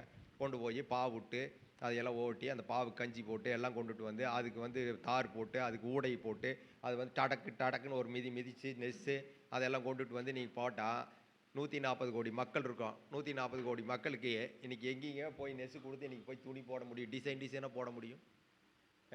எவ்வளோ டிசைனாக போட்டுட்ருக்கோம். அவர் ஷர்ட்டில் பிரிண்ட் போட்டிருக்குது, என்னோட ஷர்ட்டில் ஸ்டைப்புடு போட்டிருக்கு, சார் ஷர்ட்டில் புள்ளியாக போட்டு வச்சுருக்குது. இதெல்லாம் என்ன வந்தது? எங்கேருந்து வந்தது? எப்படி வந்தது? எல்லாமே ராகு கேதுங்க. ராகு கேது அதோட வேலை தான் இது. டெக்னாலஜி இன்றைக்கெல்லாம் பார்த்தீங்கன்னா ரோட்டரிங் மிஷின் வந்துருக்குது. அடித்த ரோட்டரிங் பிரிண்டில் அடி பட்டை கலப்புங்க, மீட்டர் கணக்கில் போட்டோம். நீங்கள் எப்போ போய் நீங்கள் வந்து அந்த போய் பொட்டி தூக்கி வச்சு அங்கே போய் போட வச்சு சாயை ஊற்றி இழுத்து என்னைக்கு பண்ணிகிட்டு இருக்கிறது? என்னைக்கு சாத்தியம்? நீங்கள் உட்காந்துருக்கீங்க. சேர் என்ன சார் பண்ணிச்சு? அன்றைக்கெல்லாம் சேர் அப்படின்னா மரத்தை கொடுத்து ஆசாரியை கொடுத்து உட்காந்து ரோட்டுன்னு தட்டி அதுக்கு தொலை போட்டு எல்லாம் பண்ணி மரத்தை கொடுத்து பூட்டி கொண்டுட்டு வந்து தேய்ச்சி அதுக்கு வந்து ஏதாவது வார்னிஷ் கிர்னிஷ் பூசினீங்கன்னா தான் சேரு. இந்த சேரெல்லாம் வந்துங்க 2 செகண்டில் பண்ணுதுங்க. 2 செகண்டில் சேர் ரெடி, போயிட்டே இருக்கு அப்படிங்குது. எங்கே இருக்கிறோம் நம்ம? எங்கே இருக்கிறோங்க? இதுக்கெல்லாம் யாருங்க காரணம்? அதான் இந்த உலகத்தையே யார் இயக்குறாங்கன்னா ராகு கேது தான் இயக்குறாங்க. என்ன வேணாலும் இந்த உலகத்தை பண்ணும். இந்த உலகத்தை என்ன வேணாலும் பண்ணுங்க. அது எதை வேணாலும் பண்ண முடியும். ஒரு டேம் வந்து ஏதாவது பிரேக் ஆச்சுன்னு வச்சுக்கோங்க, என்ன ஆகும்? நம்ம நிலைமை என்ன ஆகும்? சைனாவில் மிகப்பெரிய டேம் கட்டி வச்சுருக்காங்க. அந்த டேமெல்லாம் வந்து டேமினுடைய நீர் தேக்கத்தினால பூமியினுடைய இயக்கம் வந்து அப்படியே ஸ்டக் ஆகியிருக்கான். எத்தனையோ செகண்ட் கம்மியாக இருக்குன்னு சொல்கிறாங்க. இப்படியெல்லாம் இருக்கும்போது நம்ம வந்து ராகு கேதை மீறி யாரால் செயல்பட முடியுமா? முடியாது. ஆற்று தண்ணியை எதிர்த்து நீந்த முடியுமா? நீந்தவே முடியாது. அப்போ நீங்கள் வந்து என்ன பண்ணணும்? ஆற்றுல விழுந்துட்டீங்க, பலமான தண்ணி போயிட்டு இருக்குது, நீங்கள் தப்பிக்கணும். ஆற்றுனுடைய போக்கில் போகிறது தானே கரெக்டு. போக்கில் போனீங்கன்னா இன்னும் இக்கரையோ இல்லை அக்கறையோ ஏதோ ஒரு கரையில் போய் நீங்கள் மேலே ஏறிடலாம்ல, நிச்சயமாக முடியும், சாத்தியம். அப்போ அந்த மாதிரி தான் நம்ம வந்து பண்ணணும். அப்போ ராகு கேதுவை வந்து நம்ம பிடிச்சிக்கிட்டோம் அப்படின்னா நம்ம வாழ்நாளில் நம்ம ஜெயிக்கிறது உறுதி. அதுக்கு வந்து நம்ம வந்து பாருங்கள், இந்த ராகு கேதுவனுடைய நட்சத்திரங்கள் பாருங்களேன். நம்ம கொடுத்துருக்கிறதுல ராகு கேதுவோட நட்சத்திரம் பாருங்க. கேதுவோட நட்சத்திரம் 3 நட்சத்திரம், அஸ்வினி, மகம், மூலம். இந்த 3மே பாருங்க, உங்களுக்கு பாருங்க நெருப்பு ராசியில் உட்காந்துருக்கும். 3மே நெருப்பு ராசியில் உட்காந்துருக்கும். நெருப்பு ராசியில் உட்கார்ந்தது மட்டும் இல்லாமல் அது முதல் நட்சத்திரமாக இருக்கும். ஒரு மண்டலத்தினுடைய முதல் நட்சத்திரமாக இருக்கும். மேச மண்டலத்தினுடைய முதல் நட்சத்திரம் அஸ்வினி, சிம்ம மண்டலத்தினுடைய முதல் நட்சத்திரம் மகம், இது வந்து தனுசு மண்டலத்தினுடைய முதல் நட்சத்திரம் மூலம். இப்படி அமைஞ்சிடும். இப்போ ராகுவனுடைய நட்சத்திரம் எடுத்துட்டிங்கன்னா காலப்புருஷனுக்கு 3ஆம் இடம் காற்று வீட்டில் அமைஞ்சிருக்கும். காற்று வீட்டில் 3 நட்சத்திரம் மைய நட்சத்திரமாக அமைஞ்சிருக்கும். மைய நட்சத்திரமாக இருக்கும். இப்போ நம்ம வந்து என்ன சொல்லுவோன்னா, இது நெருப்பு வீடு காற்று வீடுன்னு பேசணும். ஆனால் இதுக்கு இன்னொரு பேர் இருக்குது, தர்ம வீடு காம வீடு. தர்ம வீடுகளில் பூராமே உங்களுக்கு கேதுவனுடைய நட்சத்திரமும், காம வீட்டில் எல்லாமே ராகுவனுடைய நட்சத்திரமும் உட்காந்துருக்கு. இதில் இதுக்குள்ளே உள்ள ஒன்று இருக்குது. என்னன்னு கேட்டிங்கன்னா, இந்த முதல்ல மேச மண்டலத்தில் இருக்கக்கூடிய கேதுவுக்கும், சிம்ம மண்டலத்தில் இருக்கக்கூடிய கேதுவுக்கும், தனுசு மண்டலத்தில் இருக்கிற கேதுவுக்கும் வித்தியாசம் இருக்குது. இதில் வந்து ஒருத்தன் நல்லவன். இந்த 3 நட்சத்திரத்தில் ஒரு நட்சத்திரம் நல்ல நட்சத்திரம், நல்லவன். 2 பேரும் சரியில்லை. அது வேற மாதிரி இருக்குது. இயல்புக்கு மாறாக இருக்குன்னு சொல்லலாம், கெட்டவன் சொல்லக்கூடாது, இயல்புக்கு மாறாக இருக்குது. என்ன காரணம்? அதே மாதிரி நீங்கள் ராகுவோட நட்சத்திரத்தை எடுத்துட்டிங்கன்னா ஒரு நட்சத்திரம் நல்ல நட்சத்திரமாக இருக்குது, 2 நட்சத்திரம் இயல்புக்கு மாறாக இருக்குது. இப்படி தான் நம்ம காலபுருஷ தத்துவத்தில் அமைக்கப்பட்டிருக்குது. இதை வந்து நம்ம எப்படி கால்குலேட் பண்ணுறோம் அப்படின்னா, ஆரோகணம் அவரோகணம்னு எடுத்துக்கிறீங்க. ஆரோகணம் எங்கே ஸ்டார்ட் ஆகும்? மகரத்தில் ஸ்டார்ட் ஆகும். மகரத்தில் ஸ்டார்ட் ஆகி கடகத்தில் முடியும். அப்போ மகரத்திலிருந்து அது என்ன பண்ணுங்க, மேலே ஏறும். மேலே ஏறி அப்புறம் வந்து கீழே இறங்கிடும். கீழே இறங்குற இடத்துல வந்து அது ஆரோகணம் முடிஞ்சிடும். அவரோகணம் என்ன ஆகுன்னா, முதல்ல கீழே இறங்கி திரும்ப போய் மேலே ஏறி முடியும். இது வந்து அவரோகணம். இப்போ ஆரோகணத்தில் பார்த்தீங்க அப்படின்னா அஸ்வினி வந்துடும். அஸ்வினி 1 மட்டும்தான் வரும். அவரோகணத்தில் அஸ்வினி 1 மட்டும்தான் வரும். நீங்கள் ஆரோகணத்தில், அவரோகணத்தில் மகமும் மூலமும் வந்துடும். அப்போ அஸ்வினி மட்டும் செப்பரேட் ஆகிடுச்சா? இப்போ அஸ்வினி நட்சத்திரத்துக்கு நீங்கள் என்ன சொல்கிறீங்க? அஸ்வினி குமாரர்கள் அப்படின்னு சொல்கிறோம். அந்த அஸ்வினி நட்சத்திரத்தில் என்ன அவங்க எதுக்காக வந்தாங்க? இங்கே நோய்வாய்ப்பட்டவன், கஷ்டப்படுறவன், துன்பப்படுறவன், துயரப்படுறவனுக்கு அவங்க வந்து வைத்தியம் பார்க்க வர்றாங்க. அப்போ அவங்களோட டியூட்டி அதுதான். அப்போ அவங்க நல்லது பண்ணுறது தான் அஸ்வினி நட்சத்திரம். அப்போது ஒரு கேதுவோட நட்சத்திரத்துலேயே ஒருத்தர் பிறந்திருக்கான்னா அஸ்வினியில் பிறந்தவனுடைய குணம் நல்ல குணமாக இருக்கு. அவன் வந்து தர்ம சிந்தனையுடையவன். ஏன்னா தர்ம வீடு அந்த வீடு, அந்த தர்ம சிந்தனையுடையவன். 2வது வந்து பார்த்திங்கன்னா அந்த வீட்டு தர்மம், நெருப்பு வீடு தர்ம வீடு. அதே வந்து தாது வீடு, தாது மூலம் ஜீவன். அப்போ தாது வீடு அது. அப்போ என்னன்னா, இவன் வந்து ஒரு பொருள் ஈட்டுறான் அப்படின்னாலும், ஒரு பணம் சம்பாதிக்கிறான் அப்படின்னாலும், அவன் வந்து ஒரு தர்ம வழியில் தான் சம்பாதிக்கிறான், நியாயமாக தான் சம்பாதிக்கிறான், அடுத்தவனை துன்பப்படுத்தாமல் சம்பாதிக்கிறான், அடுத்தவனுக்கு உதவி பண்ணி சம்பாதிக்கிறான். இப்படி தான் அந்த இடம் இருக்குதுங்க. அடுத்து பாருங்கள், மகத்துக்கு வந்து பாருங்களேன். மகத்துக்கு வந்து அப்படின்னா அந்த வீடு நெருப்பு வீடு தான். ஆனால் மேலே இருந்த நெருப்பு வேற, இந்த சிம்மத்தினுடைய நெருப்பு வேற. மேலே இருந்த நெருப்புக்கு பேர், அதுக்கு பேர் காட்டு தீன்னு பேருங்க. அது என்ன பண்ணுன்னா அப்படியே அழிச்சிடும், கபலீகரம் பண்ணிடுங்க. அந்த நெருப்பு என்ன பிடிச்சதுன்னு வச்சுங்க, அது உங்கள் வீடு எங்கள் வீடெல்லாம் பார்க்காது, அப்படியே போட போசிக்கி தள்ளிட்டு போயிட்டே இருக்கும். ஆனால் இந்த சிம்ம வீட்டில் இருக்கிற நெருப்பு எரிஞ்சுதுன்னா அது மேலே ஒரு பையன் கொடுக்கும், யாரோ ஒருத்தருக்கு ஒரு பையனை கொடுக்கும். அப்படிங்கிறது தான் இதனோட வேலை. இது என்ன பண்ணுது, நெருப்பை வந்து நம்ம எரியும் போது சமையல் பண்ணுறோம், ஒரு விளக்கை பற்ற வைக்கிறோம், ஒளியை கொடுக்குது. இப்போ பெட்ரோலை வண்டியில் ஊற்றுறோம், அது எரிக்கப்படுது. அப்போது பிஸ்டனில் போய் அந்த பெட்ரோலோ டீசலோ எரியும் போது நமக்கு ஒரு எனர்ஜி கொடுக்குது, வண்டி போகுது. இது வந்து என்னன்னு கேட்டிங்கன்னா இதுதான் மகம். அடுத்து பார்த்திங்கன்னா மூலம் எடுத்துட்டிங்க அப்படின்னா அது ஏதோ ஒன்று டிஃபெண்ட் பண்ணி தான் இருக்குங்க. மூலம் வந்து ஒரு பெரிய ஒரு இதையை வந்து டிஃபெண்ட் பண்ணியிருக்கோம். இந்த இப்போ விளக்கில் எண்ணெய் ஊற்றி நேராக திரி பற்ற வச்சிங்கன்னா இது வந்து மகம். கேஸு திறந்துவிட்டு நேராக ஸ்டவ்வை பற்ற வச்சிட்டிங்கன்னா மகம். ஆனால் இந்த டீசலை ஊற்றி வண்டிக்குள்ளே ஊற்றி டேங்கில் ஊற்றிட்டீங்க, இப்போ போகணும், இந்த இடத்துல வேலை செய்யுது, எரியுது. தெரியுமா உங்களுக்கு? தெரியுதா? பார்க்க முடியுதா? இல்லை. ஆனால் அது இப்போ எரியுது இல்லைங்களா, எரிஞ்சிருது, பெட்ரோல் தீர்ந்து போயிடுது, ஆனால் வண்டியும் போகுது. அப்போ இதுதான் மூலங்க. அப்போ என்ன பண்ணுதுங்க, மூலன்னா என்னன்னா அனுமான் அர்த்தம். ஹனுமான் தான் மூலம். இப்போ ராமர் இல்லாமல் அனுமன் உண்டா? அனுமனுக்கு என்ன பவர்? அப்போ ராமர் இல்லாத ஹனுமனுக்கு எந்த விதமான ஒரு பவரும் கிடையாது. அவர் வந்து ராமர் இல்லாத அனுமன் 0 ஆயிருவார். எந்த விதத்துலையும் இது கிடையாது. அவரோட இயக்கமே என்ன? ராமன். ராமன் இல்லைன்னா அவர் இருக்க மாட்டார். அதான் வந்து ஒரு இடத்துல கூப்பிடுவாங்க. கூப்பிடும்போது பார்த்தோன்னே அனுமனை கூப்பிடுவாங்க, நீ வா போலாம் அப்படின்னு சொன்னேன். ஏன் அங்கே எதுக்கு வரணும் அப்படிம்பாரு. இல்லை அங்கே ஏன் வரமாட்டேங்கிற, என்ன விஷயம் அப்படின்னா, அங்கே ராமர் இருக்காரான்னு கேட்பார். ராமர் இருக்காருன்னு சொன்னோன்னே வரேன்டுவார். அப்போ ராமர் இருந்தால் நான் வரேன், ராமர் இல்லாத இடத்துக்கு நான் வரமாட்டேன்னு சொல்லுவார். அப்போ அது மாதிரி இந்த மூல நட்சத்திரத்துக்கு வந்து எப்படின்னு கேட்டிங்கன்னா, அது வந்து அடுத்தவங்களை டிஃபெண்ட் பண்ணி தான் இருக்கும். மூல நட்சத்திரம் அந்த மாதிரி தான் இருக்கும். அவங்க வந்து சுயமாக இயங்க முடியுமானா இயங்க முடியாது. சுயமாக இயங்க முடியாது.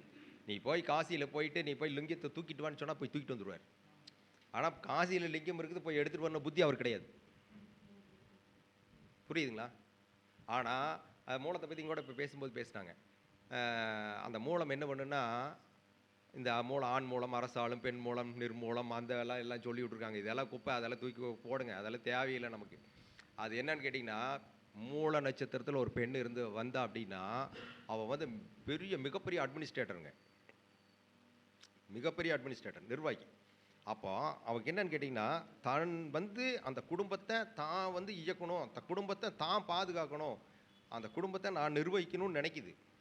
மாமனாருக்கு இது பிடிக்கும், மாமியாருக்கு இது பிடிக்கும், என் வீட்டுக்காரருக்கு இது பிடிக்கும், என் குழந்தைக்கு பையனுக்கு பிடிக்கும், பொருளுக்கு பிடிக்கும், எல்லாம் பார்க்கக்கூடிய ஒரு வல்லமை பொருந்தியது அந்த மூலம். அப்போ என்னன்னா, அந்த வீட்டினுடைய தலைவர் அப்படிங்கிறது அவங்க மாமனாராக இருந்து, ரெண்டாவது வந்து கணவர் இருக்காரு, மாமியார் இருந்தாலுமே அவங்கள டிஃபெண்ட் பண்ணி இருக்கக்கூடிய ஆள் தான் இந்த மூலம். அவங்க சம்பாதிச்சுட்டு வர்றாங்க. ஆனால் இது அந்த குடும்ப நிர்வாகத்தை அப்படி பார்த்துக்குது. மூல நட்சத்திரத்தை பற்றி எவ்வளோ சீப்பாக சொல்லிட்டாங்க பாருங்க. ஹனுமனுக்கு ஒரு ஆர்டர் போட்டாச்சுன்னு வச்சுங்க, ராமர் கண் அசைச்சார்னு அவர் செய்வார். கண் அசைவில் புரிஞ்சுக்குவார். அவ்வளவு வல்லமை பொருந்தது அந்த மூலம். நம்ம நிறைய யோசித்து பேசணும். இதெல்லாம் வந்து ஏதோ வந்து இடையில நிறைய இடைச்சொல்கள், ஏகப்பட்ட இடைச்சொல்கள் நம்ம இதில் மூல நூல்களெல்லாம் இருக்குது. சிலதெல்லாம் உண்மை இருக்குது. ஆனால் அதுக்கு அந்த உண்மை இருக்கிற விஷயத்துக்குமே 1000 விதிவிலக்கு இருக்குது. உண்மை இருக்கிற விஷயத்துக்கே 1000 விதிவிலக்கு இருக்குது. அதில் என்னன்னு கேட்டிங்கன்னா, நம்ம வந்து சரியான ஒரு புரிதல் வேணும். நம்மளுக்கு என்ன சொல்லியிருக்காங்க, இது வந்து சரியா இல்லையா, நம்ம வந்து பகுத்து பார்த்தா மட்டும்தான் நம்ம இது பண்ண முடியும். எல்லாத்தையும் கூட பொருத்திக்க முடியாது. அந்த காலத்தில் சொல்லப்பட்ட அந்த மூல விதிகள் எல்லாமே இன்னைக்கு எல்லாமே வேற மாதிரி இருக்குங்க, ஆப்போசிட்டாக இருக்குது. எல்லாமே ஆப்போசிட்டாக இருக்குது. நீங்கள் 8-12 அதிபதி உங்களுக்கு வந்து சுபத்துவமாக இருந்தால், 8-12 சுபத்துவமாக இருந்தால் நீங்கள் வந்து உள்ளூரில் இருக்க முடியாது, உள்நாட்டில் இருக்க முடியாது. சரிங்களா? நீங்கள் வந்து வெளி மாநிலம் போயிடணும், வெளிநாடு போயிடணும், இப்படி தான் இருக்கணும். ஆனால் அங்கே போனீங்கன்னா உங்களுடைய வாழ்க்கை நீங்கள் சிறப்பாக இருப்பீங்க. இதெல்லாம் மூல நூலில் வந்து சொல்லப்பட்டிருக்காங்க இல்லையே. பரதேசம் போயிட்டான்னு சொல்லுது மூல நூல். என்ன சொல்லுது? பரதேசம் போயிட்டான்னு சொல்லுது. இன்றைக்கி பரதேசம் போனால் கௌரவம், அன்னைக்கு பரதேசம் போனால் கேவலம், இன்றைக்கி பரதேசம் போனால் கௌரவம். எங்கேப்பா இருக்கான் என் பொண்ணு பையன் 2 பேர் டாக்டருங்க, 2 பேர் யூஎஸ் செட்டில்டு, க்ரீன் கார்டு. எப்படி சொல்கிறீங்க பெருமையா? பரதேசத்தை இன்னைக்கு எப்படி மாற்றிட்டீங்க பார்த்தீங்களா? இன்னொரு பக்கம் பாருங்கள், இன்னொரு பாட்டும் கூட சொல்கிறேன் பாருங்கள். நாளவனும் ஆரவனும் கூடி 5 இடத்தில் வீற்றிடில் அப்படின்னு சொல்லி ஒரு பாட்டு இருக்குது. அது நான் ஃபுல்லாக சொல்ல வேண்டாம். அது என்னன்னு கேட்டிங்கன்னா, அது சொல்கிறத கேட்டால் நம்ம எல்லாம் வந்து மிகப்பெரிய தவறு, மிகப்பெரிய தவறான ஒரு செயல் அப்படின்னு அர்த்தம். ஆனால் அந்த மாதிரி ஒரு அமைப்பு ஒரு பெண்ணுக்கு இருந்தால், அந்த பெண்ணு தாங்க இந்தியாவினுடைய கனவு கண்ணிங்க. இன்றைக்கி சினி ஸ்டாரில் அவங்க தான் நம்பர் 1. அவங்களுக்கு என்ன தெரியுங்களா? சென்ட்ரல் கவர்மெண்ட்டே ஒய் பிரிவு எஜெட் பிரிவு பாதுகாப்பு கொடுக்கக்கூடிய நிலைமையில் இருக்கு. எப்படி மாறிப்போச்சு பார்த்தீங்களா? ஜோதிடம் எப்படி மாறிப்போச்சு பார்த்தீங்களா? எப்படி இருந்து எப்படி மாறுது பாருங்க. இந்த மாதிரி தான் நம்ம மூல நூல்கள் எல்லாம் வந்து இன்னைக்கு திரிஞ்சு போய் அப்படியே உள்டாவாயிடுச்சுங்க, உள்டாவாயிப்போச்சு. நம்ம வாழ்க்கைக்கு நம்ம வந்து வேற நம்மளை தான் மாற்றிக்கணும். நீங்கள் பழசெல்லாம் பிடிச்சிட்டாலும் நீங்கள் தொங்கியெல்லாம் எந்த காலத்துலேயும் நீங்கள் மேலே வர்றதுக்கெல்லாம் வாய்ப்பே கிடையாதுங்க. இது வந்து நம்ம மாற்றிக்கணும். நம்மளை மாற்றிக்கிட்டோம்னா நம்ம வந்து பலமான இடத்துக்கு நம்ம வந்துட முடியும். குலதெய்வத்தினுடைய வழிபாடு அப்படிங்கிறது, குலதெய்வம் அப்படின்னா நீங்கள் எல்லோரும் என்ன நினச்சிட்டு இருக்கிறீங்க? குலதெய்வம்னு என்ன நினைக்கிறீங்க? எனக்கு வந்து குலதெய்வம் வந்து ஐயனார், எனக்கு குலதெய்வம் வந்து காமாட்சி அம்மன், எனக்கு குலதெய்வம் வந்து ஈஸ்வரன் இருக்கார், எனக்கு குலதெய்வம் வந்து நரசிம்மர் இருக்கார், இப்படி எல்லாம் நம்ம சொல்லிகிட்டு இருக்கிறோம். இல்லைங்க, அதெல்லாம் இல்லை. அதெல்லாம் வந்து நம்மளுக்கு ஒரு பதிவு வேணுங்க. நம்மளுக்கு ஒரு பதிவு வேணும். இப்போ டொனால்ட் ட்ரம்ப் அப்படின்னு சொல்கிறோம். டொனால்ட் ட்ரம்ப் அப்படின்னு சொல்கிறோம். டொனால்ட் ட்ரம்ப்னு சொன்னோன்னே உங்களுக்கு ஒரு ஃபேஸில் ஒரு இது தெரியுமில்ல, உங்களுக்கு இமேஜ் ஒன்று தெரியுதா? இப்படி இருப்பார் டொனால்ட் ட்ரம்ப், இப்படி இருப்பார் அப்படின்னு சொல்லிட்டு. டை கட்டியிருப்பார், கோட் போட்டிருப்பாரு, ஷூ போட்டிருப்பாரு, அப்படி இப்படி லொல்லா பேசுவார், அப்படியே அந்த சேட்டை பண்ணுவாருனால தெரியுதில்ல. மோடி அப்படின்னு சொல்கிறோம், நரேந்திர மோடி அப்படின்னு சொன்னோன்னே, நரேந்திர மோடியா இப்படி ஜிப்பா போட்டிருப்பாரு, இப்படி இருப்பார், இப்படி ஸ்டைலாக நடப்பார், அவர் தலை இப்படி இருக்கும் அப்படின்லாம் நமக்கு தோணுது இல்லையா? இதுதான் வந்து நமக்கு உள்ள பதிவுங்க. நம்மக்கிட்ட உள்ள பதிவு இருந்தால் மட்டும்தாங்க நமக்கு தெரியும். பதிவுலேருந்து நமக்கு எதுவுமே புரியாதுங்க. இப்போ நம்ம தாத்தா பாட்டி எல்லாம் இருக்காங்க, அவங்கெல்லாம் ரொம்ப காலத்தில் போயிட்டாங்கன்னு வச்சுக்கோங்க. ஒரு 40 வருஷத்துக்கு 30 வருஷத்துக்கு முன்னாடியே போயிட்டாங்க. இப்போ போய் நம்ம பாட்டிக்கிட்ட கொண்டுட்டு போயிட்டு செல்ஃபோனை கொடுத்து, பாட்டி இதை பேசு அப்படின்னு சொன்னாடே, ஏந்திர அந்த கரும்பத்தை டப்பா கொண்டு வந்து என் கையில் கொடுக்குறேன்னு கேட்குமா கேட்காதான்? இதில் எப்படா பேசுறது, யார்கிட்டா பேசுறது, பைத்தியமானின்னு கேட்குமா கேட்காதா? இதுதானே உண்மைங்க. ஒன்றும் இல்லைங்க.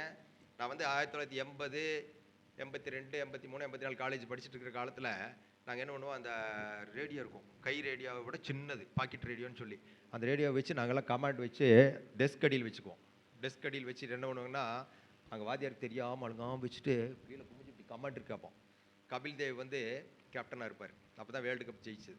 அந்த டைமில் நாங்கள்லாம் வந்து அந்த விஸ்வநாத், கபில் தேவ், கிர்வானி இவங்கெல்லாம் இருப்பாங்க. அப்போது சரியான பைத்தியம், நான் கிரிக்கெட் பைத்தியம், பயங்கரமாக கிரிக்கெட் பார்ப்பேன், கிரிக்கெட் கேட்பேன். அப்புறம் வந்து பார்த்துட்டு அவர் கேட்டிருக்கோம். அப்போ பார்த்தீங்க அப்படின்னு வச்சுங்களேன், இதெல்லாம் என்ன சொல்லுதுன்னா, அந்த இது பாருங்கள் நம்மளுக்கு எப்படி ஊரில் இருந்திருக்கு அன்னைக்கு இருக்கு. அப்போ நாங்கள் இதில் பார்ப்போம், டிவியில் பார்ப்போம். டிவி கிடையாதுங்க, ரொம்ப ரேர். யாரால் வீட்டில் இருக்கும், திருப்பூரில் எஸ்ஆர்டிக்காரர் வீட்டில் இருக்கும், பெரிய கொடை மாதிரி வச்சு, எஸ்ஆர்டிக்காரர் வீட்டில் அந்த இதில் தரவர் ரோட்டில் உஷா தேட்டர் தாண்டி. அப்புறம் இந்த மாதிரியெல்லாம் இருக்கா, அங்கெல்லாம் டிவின்னா பெரிய அதிசயமாக இருக்கும். அந்த டிவி போய் பார்த்தோம் அப்படின்னா பூரா பார்த்தீங்கன்னா, ஷார்ஜாவில் கிரிக்கெட் நடக்குதுன்னா இப்போ நம்ம செல்ஃபோன் டவர் இருக்குல்லங்க, இதெல்லாம் அங்கே குச்சி குச்சியாக தெரியும். எதுக்குன்னா இந்த ஊருக்குள்ளே எல்லாம் கட்டடத்து மேலே இத்தனை போட்டு வச்சுருக்கான்னு நாங்கள் நினச்சோம். எங்களுக்கு தெரியாதுங்க, செல்ஃபோன் ஒன்று இருக்குது, அதுக்கு டவர்னால தெரியாது. நாங்களாம் இதில் தான் கேட்போம், இதுதான் எங்களுக்கு பெருசு அன்னைக்கு. ஆனால் இன்றைக்கி நமக்கு வந்துருச்சு. வந்தோடனே இப்போ வந்து நமக்கு அது புரியுது, டவர் என்ன பண்ணுவோம் எல்லான்னு சொல்லுது. இன்னும் வந்து எலான் மஸ்க் சொல்லிட்டு இருக்காரு, நீ எல்லாம் டவரும் வேண்டியது இல்லை, வேண்டியது எல்லாம் தூக்கி கழட்டி போடு, மேலே இருந்து அப்படியே சேட்டலைட்டில் கொடுத்துலான்னு சொல்லிட்டு இருக்காரு. இனி வந்துருச்சு அப்படின்னா ஒன்றுமே வேண்டியதில்லை, எல்லா இடத்துலையும் டவர் கிடைக்கும். இதெல்லாம் வர்றதுக்கு வாய்ப்பு இருக்குங்க. இப்போ இதனுடைய வளர்ச்சி இது எல்லாமே வந்து எங்கேருந்து வருது அப்படின்னு கேட்டால், நம்மளுடைய இதிலிருந்து தான் வருதுங்க. நம்மளுடைய ராகு கேது இது நம்ம மாற்றிக்கிறோம், நம்ம மாறுறோம். யார் கண்டுபிடிச்ச இந்த செல்ஃபோன்? ராகு கேது வந்தால் கண்டுபிடிச்சி போனார். ராகு கேது என்ன பண்ணுறாரு, உங்களை இயக்குறார், உங்களை இயக்குறார். அப்போ வந்து இயங்கும் போது நம்ம அதுவாக மாறி இயங்கும் போது நம்ம இந்த அளவுக்கு வளர்ச்சி அடைஞ்சிருக்கிறோம். இது மாதிரி நம்மளுடைய வளர்ச்சிகள் பலவாறாக வர்றதுக்கு நமக்கு நிறைய வாய்ப்புகள் இருக்குங்க. இதையெல்லாம் டைம் ஆகிட்டு இருக்குன்னு நினைக்கிறேன். பேசலாங்களா? ஒரு 10 நிமிஷம் நான் பேசிடுறேன் சார், முடிச்சிடலாம். அதாவது ராகு கேது பற்றி நம்ம என்ன சொல்கிறோன்னா, 1ல் ராகு 7ல் கேது, 2ல் ராகு 7ல் கேது, இதை மாற்றி இருக்குன்னு வச்சுங்களேன். இது வந்து ராகு கேது தோஷம் நம்ம சொல்லிகிட்டு இருக்கிறோம் இல்லைங்களா? ஆமாம், இது ராகு கேது தோஷம் தாங்க. நான் ஏற்கனவே ஒரு வீடியோ கூட பேசியிருக்கேன். அந்த வீடியோ வந்து 20,000 வியூஸ் போயிருக்குங்க. இப்போது ரீசெண்டாக போன மாதம் 20,000 வியூ போயிருக்கு. போன மாதம் 20,000 வியூ போன மாதிரி எனக்கு தமிழ்நாடு லெவலில் யாரோட இதுவுமே போனதாக தெரியல. எனக்கு தெரிஞ்சு அவ்வளோ வியூஸ் போயிருக்குங்க. ஒரு 400 500 ஃபோன் அட்டன் பண்ணியிருக்கேன். என்ன காரணம்னா, அது உண்மைங்க. கொங்கு மண்டலத்தினுடைய வெற்றிக்கு இது ஒரு காரணம். கொங்கு மண்டலத்தில் மட்டும் ஏங்க ராகு கேது இருக்கிற பொண்ணுக்கு ராகு கேது தான் கட்டுறான்னு சொல்கிறாங்க. மற்ற ஊருக்காரெல்லாம் ஒத்துக்க மாட்டேங்கிறான். யோ அதெல்லாம் கிடையாது, ராகும் கிடையாது, ஒன்றும் கிடையாது, கத்திரிக்காய் தூக்கி போட, அதெல்லாம் ஒன்றும் கிடையாது. இது வந்து நான் தாராபலனை பார்த்து 10 பொருத்தம் வந்ததுன்னா கட்டி விடுன்னு. 49% டைவர்ஸ். எவ்வளோங்க? 49%. எங்கே போயிட்டு இருக்குதுங்க உலகம்? ஏன் இது என்னங்க காரணம்? அந்த ராகுக்கு இது என்னங்க பண்ணும்? 1ல் 7 இருந்தா அப்படின்னு பார்க்கணும். இந்த 1 7 இருந்தால் 1 7 தான் இருக்கணும். ராகு 150 டிகிரியில் இருந்தாலும் கேது வந்து அந்த பக்கம் 0 டிகிரியில் இருந்தால் அது ஒரு 150 டிகிரியில் அங்கே நிற்க போகிறாரு. ரெண்டும் வந்து ஒரு சேர தான் இயங்கும். மற்ற கிரக மாட்டெல்லாம் நீ முன்னாடி போ, 6 மாதத்துக்கு வந்து சூரியன் முன்னாடி போவார், சுக்கிரனும் புதனும் பின்னாடி வருவாங்க. 6 மாதம் கழிச்சோன்னா அந்த இடத்துக்கு கன்னிக்கு வந்தோன்னா 2 பேரும் வந்து ஓவர் டேக் பண்ணிட்டு போயிடுவாங்க. இவங்க முன்னாடி போயிடுவாங்க, சூரியன் பின்னாடி வருவார். இப்படியெல்லாம் பண்ண முடியுமா ராகுவை? பண்ணவே முடியாது, சாத்தியமே இல்லைங்க. அப்போ இது என்ன சொல்ல வருதுங்க? இந்த ராகு கேது என்ன சொல்ல வருது அப்படின்னு கேட்டிங்கன்னா, இந்த ராக வந்து கேது வாட்ச் பண்ணிகிட்டே இருக்குங்க. இந்த ராகுவ கேது வாட்ச் பண்ணிக்கிட்டே இருக்கும். இந்த ராகு என்ன பண்ணுன்னா, புதுசு புதுசா யோசிக்கும். பயங்கரமா திங்க் பண்ணும்.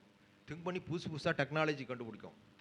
புதுசு புதுசா அந்த வந்து நீங்க வந்து இப்போ வந்து பேங்க் அக்கவுண்ட்ல வந்து டிரான்சாக்ஷன் பண்ணலான்னு சொல்லி நீங்க போட்டு, நீங்க நெட் பேங்கிங் வச்சீங்கன்னு வச்சுக்கங்களேன், இது எப்படிடா திருடுறதுன்னு அது யோசிக்கும். அதுதான் ராகு. கேது வந்து பேங்க்ல பணத்தை போட்டு வச்சுட்டு நெட் ட்ரான்ஸ்ஃபர் பண்ணிக்கலாம். நான் வந்து கூகுள் பே பண்ணிக்கலாம், ஃபோன்பே பண்ணிக்கலாம்னு சொன்னா, உங்க பணத்தை எப்படி அடக்கி போடுறது? அப்படின்னு ராகு யோசிக்கும். Cyber crime. இன்னைக்கு சைபர் கிரைம் ஏன் தேவைப்படுது? இந்த ராகு கேது தாங்க. அதே மாதிரி தாங்க மனித வாழ்க்கையில கணவன் மனைவி உறவுல இந்த வேலையை வந்து இது அடாப்ட் பண்ணும். கண்டிப்பா அடாப்ட் பண்ணும். இது என்னன்னா, இது வந்து சொல்லும்போது பார்த்தா நமக்கு வந்து ஏதோ விசித்திரமா இருக்கும். எப்படிடா இதெல்லாம் சாத்தியமா? இதெல்லாம் நடக்குமா? அப்படின்னுலாம் நம்ம யோசிப்போங்க. ஆனா வந்து உண்மைங்க சார். இதெல்லாம் ஏத்துக்கிட்டு தான் ஆகணும். ஏன்னா நம்ம வந்து ஏத்துக்காத ஒரு சூழ்நிலை இல்ல. ஏத்துக்கிட்டோம்னா நமக்கு நல்லது. ஏத்துக்கல அப்படின்னு நம்ம கஷ்டப்பட போறோம் அப்படிங்கிறது தான். இப்போ ராகு கேது பத்தி நம்ம சொல்லிட்டு வரும்போதே, இருங்க ஒரு 2 லைன் மட்டும் சொல்லிட்டு முடிச்சிடுறேன்.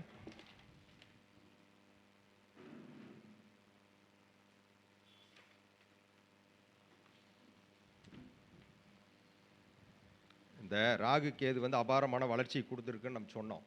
இப்போ நீங்க ஏத்துக்கிறீங்களா? ஏத்துக்கலையா? ஏத்துக்கிறீங்களா? அக்செப்ட் பண்றீங்களா? அக்செப்ட் பண்றீங்க. ஆனா நான் ஜோதிடத்துல கொண்டு வந்து உங்களுக்கே வைக்கிறேன் பார்க்குறீங்களா இப்போ? நீங்க ஏத்துக்கிட்டாலும் சரி, ஏத்துக்க வைக்கிறேன் நான். சரிங்களா? இந்த நைட்டு இருந்தா எந்த நேரத்துலயும் பணம் வர்றதுக்கு ஒரு ஆள் இருக்கான். இந்தியாவில் 2 பேர் இருக்கான். அவனுக்கு எப்போ பார்த்தாலும் பணம் வந்துட்டே இருக்கும். 24 ஹவர்ஸ் பணம் வருங்க. அவன் தூங்கினாலும் பணம் வரும், அவன் வெளிநாடு போயிட்டாலும் பணம் வரும், அவன் ஊரை சுத்த போயிட்டாலும் பணம் வரும். எப்பவும் பணம் வந்து விழுந்துட்டே இருக்கும். ஏன்னா இன்னைக்கு ஜியோ மொபைல் வச்சிருக்கிறவன், ஏர்டெல் வச்சிருக்கிறவனுக்கு நீங்க வந்து எந்த நேரம் பார்த்தாலும் நீங்க போட்டுக்கிட்டே இருக்கீங்க. நீங்க பணத்தை கட்டிட்டு தாங்க பேச முடியுது. முதல்லலாம் வந்து போன் பேசிட்டு பில் கட்டுவீங்க இல்லையா? அப்படித்தானே இருந்தோம் நம்ம. இன்னைக்கு போஸ்ட் பெய்டுங்கிறத அவன் தூக்கி எறிஞ்சிட்டான் பார்த்தீங்களா? போஸ்ட் பெய்டே இல்லை பார்த்தீங்களா? எல்லாமே ப்ரீபெய்ட் பண்ணிட்டான். அப்போ ப்ரீபெய்ட் பண்ணனுடைய நோக்கம் என்ன? நான் வந்து நீ பணத்தை கொடுத்துட்டு அப்புறம் நீ வந்து இது பண்ணி யூஸ் பண்ணிக்கோ.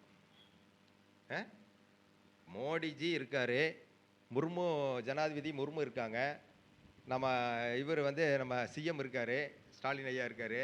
இவங்கெல்லாம் ஒரு மாதம் பூரா கழித்து வேலை பார்த்ததுக்கு அப்புறம் தானே சம்பளம் வரும். நீங்கள் பிரைம் மினிஸ்டர் இருந்தால் முதலே கொடுத்துருவாங்களா உங்களுக்கு? ஜனாதிபதியாக இருந்தால் நீங்கள் போய் செக் போட்டு எடுத்துட முடியுமா? வாய்ப்பு இருக்கா? இல்லை. ஆனால் இந்த செல்ஃபோன் கம்பெனிக்காரன் மட்டும் என்ன பண்ணுறானுங்க, ஃபஸ்ட்டே பணத்தை வாங்கிட்டு தான் உங்களுக்கு சர்வீஸே கொடுக்குறான். நீங்கள் பணத்தை கட்டிட்டு தான் செல்ஃபோன் பேச முடியுது. உண்மையா இல்லைங்களா?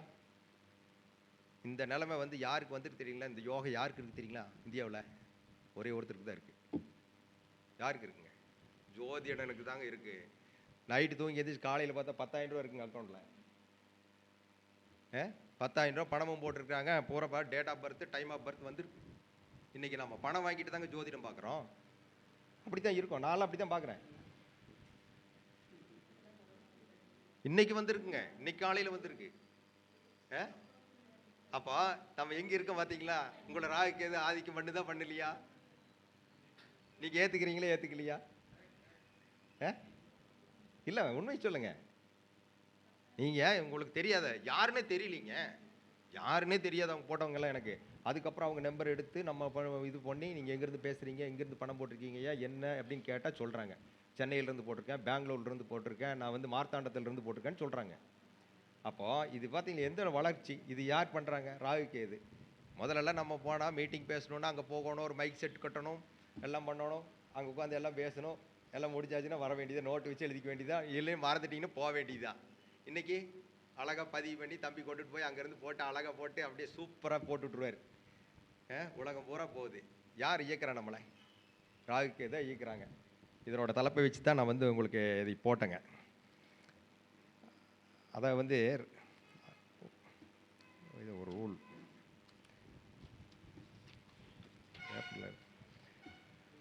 அதாவது ராகு கேது கூட இணைந்த கிரகங்கள் இருக்குங்க. ராகு கேது கூட இணைந்த கிரகங்கள். நம்ம என்ன சொல்கிறோன்னா, ஒரு கிரகம் வந்து ராகு கேது கூட யாரை வேணாலும் இருக்கட்டும், சூரியனாக இருக்கட்டும், சந்திரனாக இருக்கட்டும், செவ்வாயாக இருக்கட்டும். செவ்வாய் ஒரு மூர்க்கன், சூரியன் வந்து அவன் தான் வந்து ஒரு ஆதிக்கம் செலுத்தக்கூடிய ஒரு இது, சந்திரன் அப்படிங்கிறவன் அவனோட தான் மனோகாரகன். இப்படி எல்லாம் வச்சிருக்கோம் நம்ம எல்லாமே. புத்திக்காரகன் அப்படின்னா புதனை வச்சிருக்கிறோம். ரொம்ப அறிவுக்காரகன் இதுக்கெல்லாம் வந்து குருவை வச்சிருக்கோம். ஆனால் இவங்க எல்லாருமே டோட்டல் சரண்டர் ராகு கேதுகிட்ட போனோன்னே. அப்போ இவங்க 2 பேர் என்ன பண்ணுறாங்கன்னா, அவங்களை எல்லாத்தையுமே வந்து இவங்களுக்குள்ள உள் வாங்கிடுறாங்க, பிடிச்சி எடுத்துக்கிறாங்க. அதே மாதிரி வக்கர கிரகங்கள் எல்லாம் ராகு கேது ரேஞ்சுக்கு மாறிடுங்க. ஏறக்குறைய 80% ராகு கேதுவும் மாறிடுங்க. வக்கர கிரகங்கள் 80% ராகு கேதுவும் மாறிடும். சுப கிரகம் குரு வக்கரமாயிட்டார், 80% ராகுவ கேதுவை மாறிடுவாருங்க அவரு. 20% தான் அவரோட குணம் இருக்கும். உண்மைதான். நீங்க பாருங்க, நீங்க உணர்ந்து பார்க்கணும். நீங்க வந்து அவங்ககிட்ட இப்போ நம்ம ஜாதகம் பார்க்குறோம்ல, கிளைண்ட் கிட்ட நீங்க கேட்டு பாருங்க, எப்படி இருந்துச்சு உங்களுக்கு, குரு திசை எப்படி இருந்தது, குரு திசையில் என்ன பண்ணீங்கன்னு பாருங்க. குரு திசையில் அவர் வந்து குரு தான் பண்ணிட்டு இருப்பாரு. ஆனால் அந்த தில்லாலங்கிடி வேலையெல்லாம் பார்த்துருப்பாரு. இவர் பார்த்து தான் மேலே வந்திருப்பார், டாப்பில் வந்திருப்பார். குரு திசை வளர்த்தி இருக்கும். இவர் ஏதோ ஒரு வேலை பண்ணியிருப்பார், தெரியாது, வெளியே தெரியாதுங்க. தெரியாமே நம்ம நடக்கும். ஏன்னா அது வந்து மறைச்சிக்குவார் குரு. ராகு பண்ணாருன்னா பப்ளிக்காக பண்ணிடுவார். அந்த மாதிரியாக தான் இருக்குங்க. இதெல்லாம் வந்து எவர் கிரீன் ரூல். நீங்கள் இதெல்லாம் வந்து நம்ம கண்டிப்பாக மறக்கவே முடியாதுங்க. இப்போ நம்ம இது வந்து இது சொன்னாங்க, இந்த நியூமராலஜி இதெல்லாம் சொல்லுவாங்க.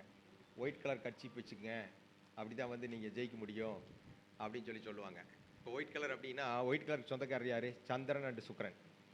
நீங்கள் சுக்கிரனுக்கு ரோஸ்னெல்லாம் சொல்லுவீங்க, சுந்தரனுக்கு ரோஸும் இருக்குது. ஆனால் ஒயிட் ஆஃப் ஒயிட் அப்படிங்கிறத கரெக்டுங்க. ஆனால் வந்து நம்ம சுக்கிரனுக்கு வந்து நம்ம என்ன சொல்லுவோம், நம்ம அந்த மாதிரி ரோஸ் கலர் அப்படின்னு சொல்லுவோம். ரோஸ் கலர்னு வந்து நம்ம எதையும் மென்ஷன் பண்ணி சொல்கிறேன்னு கேட்டிங்கன்னா, திதிக்கு அதிபதி யாருன்னா சுக்கிரனும் சந்திரனும். அப்போ திதி அப்படின்னுக்கு வந்து நம்ம என்ன உறுப்பை சொல்கிறான்னு கேட்டிங்கன்னா, நாக்குனுடைய நிறம் எப்படி இருக்குங்க? ரோஸ் கலர், பிங்க் கலரில் இருக்கும். அது எப்போவுமே ஈரத்தன்மையோடு இருக்கும். அது வந்து நம்மளை வளர்த்தவும் செய்யும், நம்மளை வீழ்த்தவும் செய்யும். இதுதான் வந்து அந்த திதியினுடைய வேலை. ஆனால் நம்ம ஜெயிக்கணும்னா இன்னைக்கு, அதெல்லாம் அந்த காலத்துக்கு ஓகே, கரெக்டாக தான் இருந்ததுங்க. ஆனால் இன்னைக்கெல்லாம் நாணயம் இருக்கா? பேச்சுக்கு மரியாதை இருக்கா? கிடையவே கிடையாது.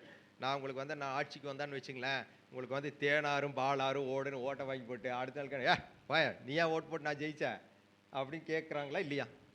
இதுதானே நடைமுறை. அப்போ என்னன்னு கேட்டிங்கன்னா, நம்மளை பொறுத்த வரைக்கும் நம்ம வந்து நம்மளை மாற்றிக்கணும். அப்போ நீங்கள் ஒயிட் கர்ச்சீப் வச்சுங்க, கட்டம் போட்டிருக்கணும். கட்டம் போட்டிருந்ததுன்னா ஒயிட் கர்ச்சீப் சந்திரன் ராகு சுக்கிரன் ராகுவா மாறினா எப்படி இருக்கும் யோசிச்சு பாருங்க. ஒயிட் கலர் கர்ச்சீப்பில் கோடு கட்டம் போட்ட கர்ச்சீப்பை பயன்படுத்துங்க, வளர்ச்சி சூப்பராக இருக்கும். நீங்கள் ராகுவாக மாறுங்க, கேதுவாக மாறுங்க, எல்லாத்துலேயும் அப்படி தான். இப்படித்தான் வந்து நம்ம வந்து இன்றைக்கி வந்து சூழ்நிலையை மாற்றிட்டா தான் நம்ம ஜெயிக்க முடியுங்க. அதே மாதிரி பார்த்திங்க அப்படின்னா, சின்ன வருமானம் பெரிய வருமானம் அப்படிங்கிறதே இந்த சுக்கிரன் ராகு தான். டெய்லி வருமானம், ரொட்டீன் வருமானம்னா சந்திரன். அது கூட ராகு சேர்ந்ததுன்னா தினம் உங்களுக்கு வந்து டெய்லி வருமானம் வந்து காலையிலேருந்து சாயங்காலம் வரைக்கும் ஒரு சீராக பணம் வந்துட்டுருக்கும். அதே வந்து சுக்கிரன் கூட ராகு சேர்ந்துருச்சுன்னு வச்சுங்களேன், உங்களுக்கு பாக்கெட் மணிக்கு நோ ப்ராப்ளம், எப்படி பாக்கெட்டுக்கு பணம் வந்துடும். நீங்கள் சொத்து சேர்க்கணும், எனக்கு நிறைய பல்காக பணம் சேர்த்துணுன்னா குரு வேணும். குரு சேர்ந்தீங்கன்னா அது கொடுக்கும். நம்ம எல்லாத்துக்கிட்டையும் நம்மக்கிட்ட அமிர்தம் இருக்குங்க.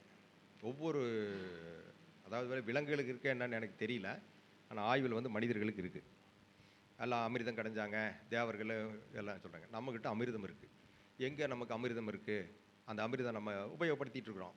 எப்படி உபயோகப்படுத்துகிறோம் அப்படின்னா, நம்ம இந்த மூக்கு இருக்குது இல்லைங்களா, இந்த மூக்கு மேலே 2 துளை இருக்கும். இந்த துளை வந்து மண்டைக்கு போகும். மண்டையிலிருந்து அந்த இது வந்து அது இந்த நாசியில் வந்து கனெக்ட் ஆகுங்க. சிறுநாக்குன்னு சொல்லும்போது அந்த இடத்துல வந்து கனெக்ட் ஆகும். அந்த வழியை பார்த்தீங்க அப்படின்னா ஒரு திரவம் வந்து இறங்கிட்டே இருக்குங்க.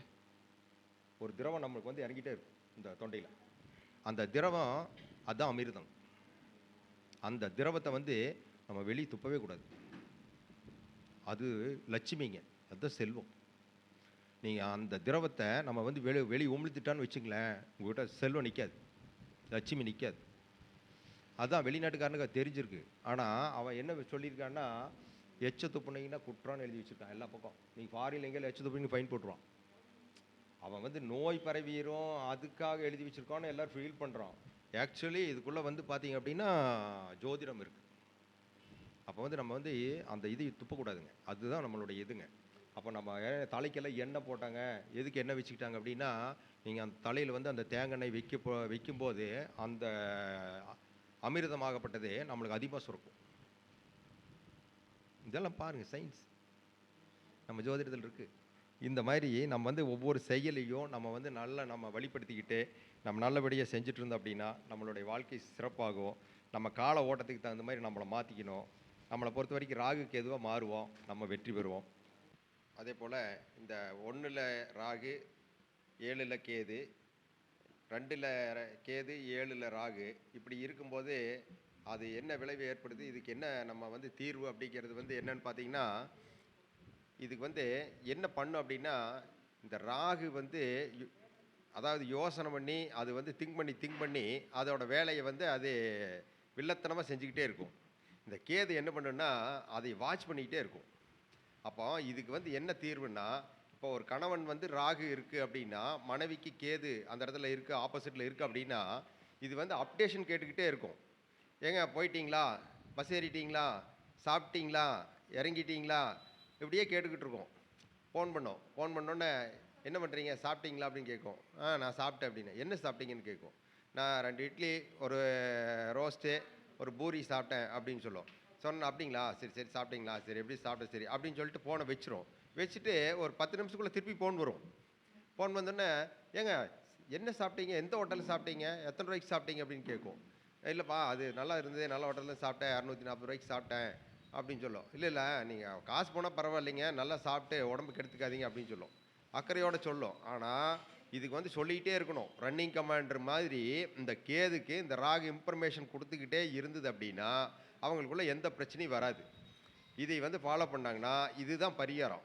இதை வந்து ஃபாலோ பண்ண வரைக்கும் இவங்க வாழ்க்கையில் எந்த பிரச்சனையும் வர்றதில்லை அப்படிங்கிறத நம்ம சொல்லி இந்த வாய்ப்பை கொடுத்த லலிதாம்பிகை ஜோதிட அறிவாலயத்திற்கும், கவிதா சக்திவேல் அவர்களுக்கும், ஈஸ்வரி ராஜ் அவர்களுக்கும், ஐயா சுந்தர்ராஜ் ஐயா அவர்களுக்கும், ஐயா பேர் என்னங்க, கேபி ராதாகிருஷ்ணன் ஐயா அவர்களுக்கும் எல்லாத்துக்கும் நன்றி சொல்லி இது வரைக்கும் என்னோடய ஸ்பீச்சை பொறுமையாக கேட்ட ஜோதிட சொந்தங்கள் அனைவருக்கும் நன்றி கூறி விடைபெறுகிறேன். நன்றி, வணக்கம். மிக அற்புதமாக பேசிய ஐயா அவர்களுக்கு நன்றி. இப்போ ஐயா அவர்களுக்கு திருப்பூர் சகோதரிகள் சார்பாக சிறப்பு செய்யப்படுகிறது.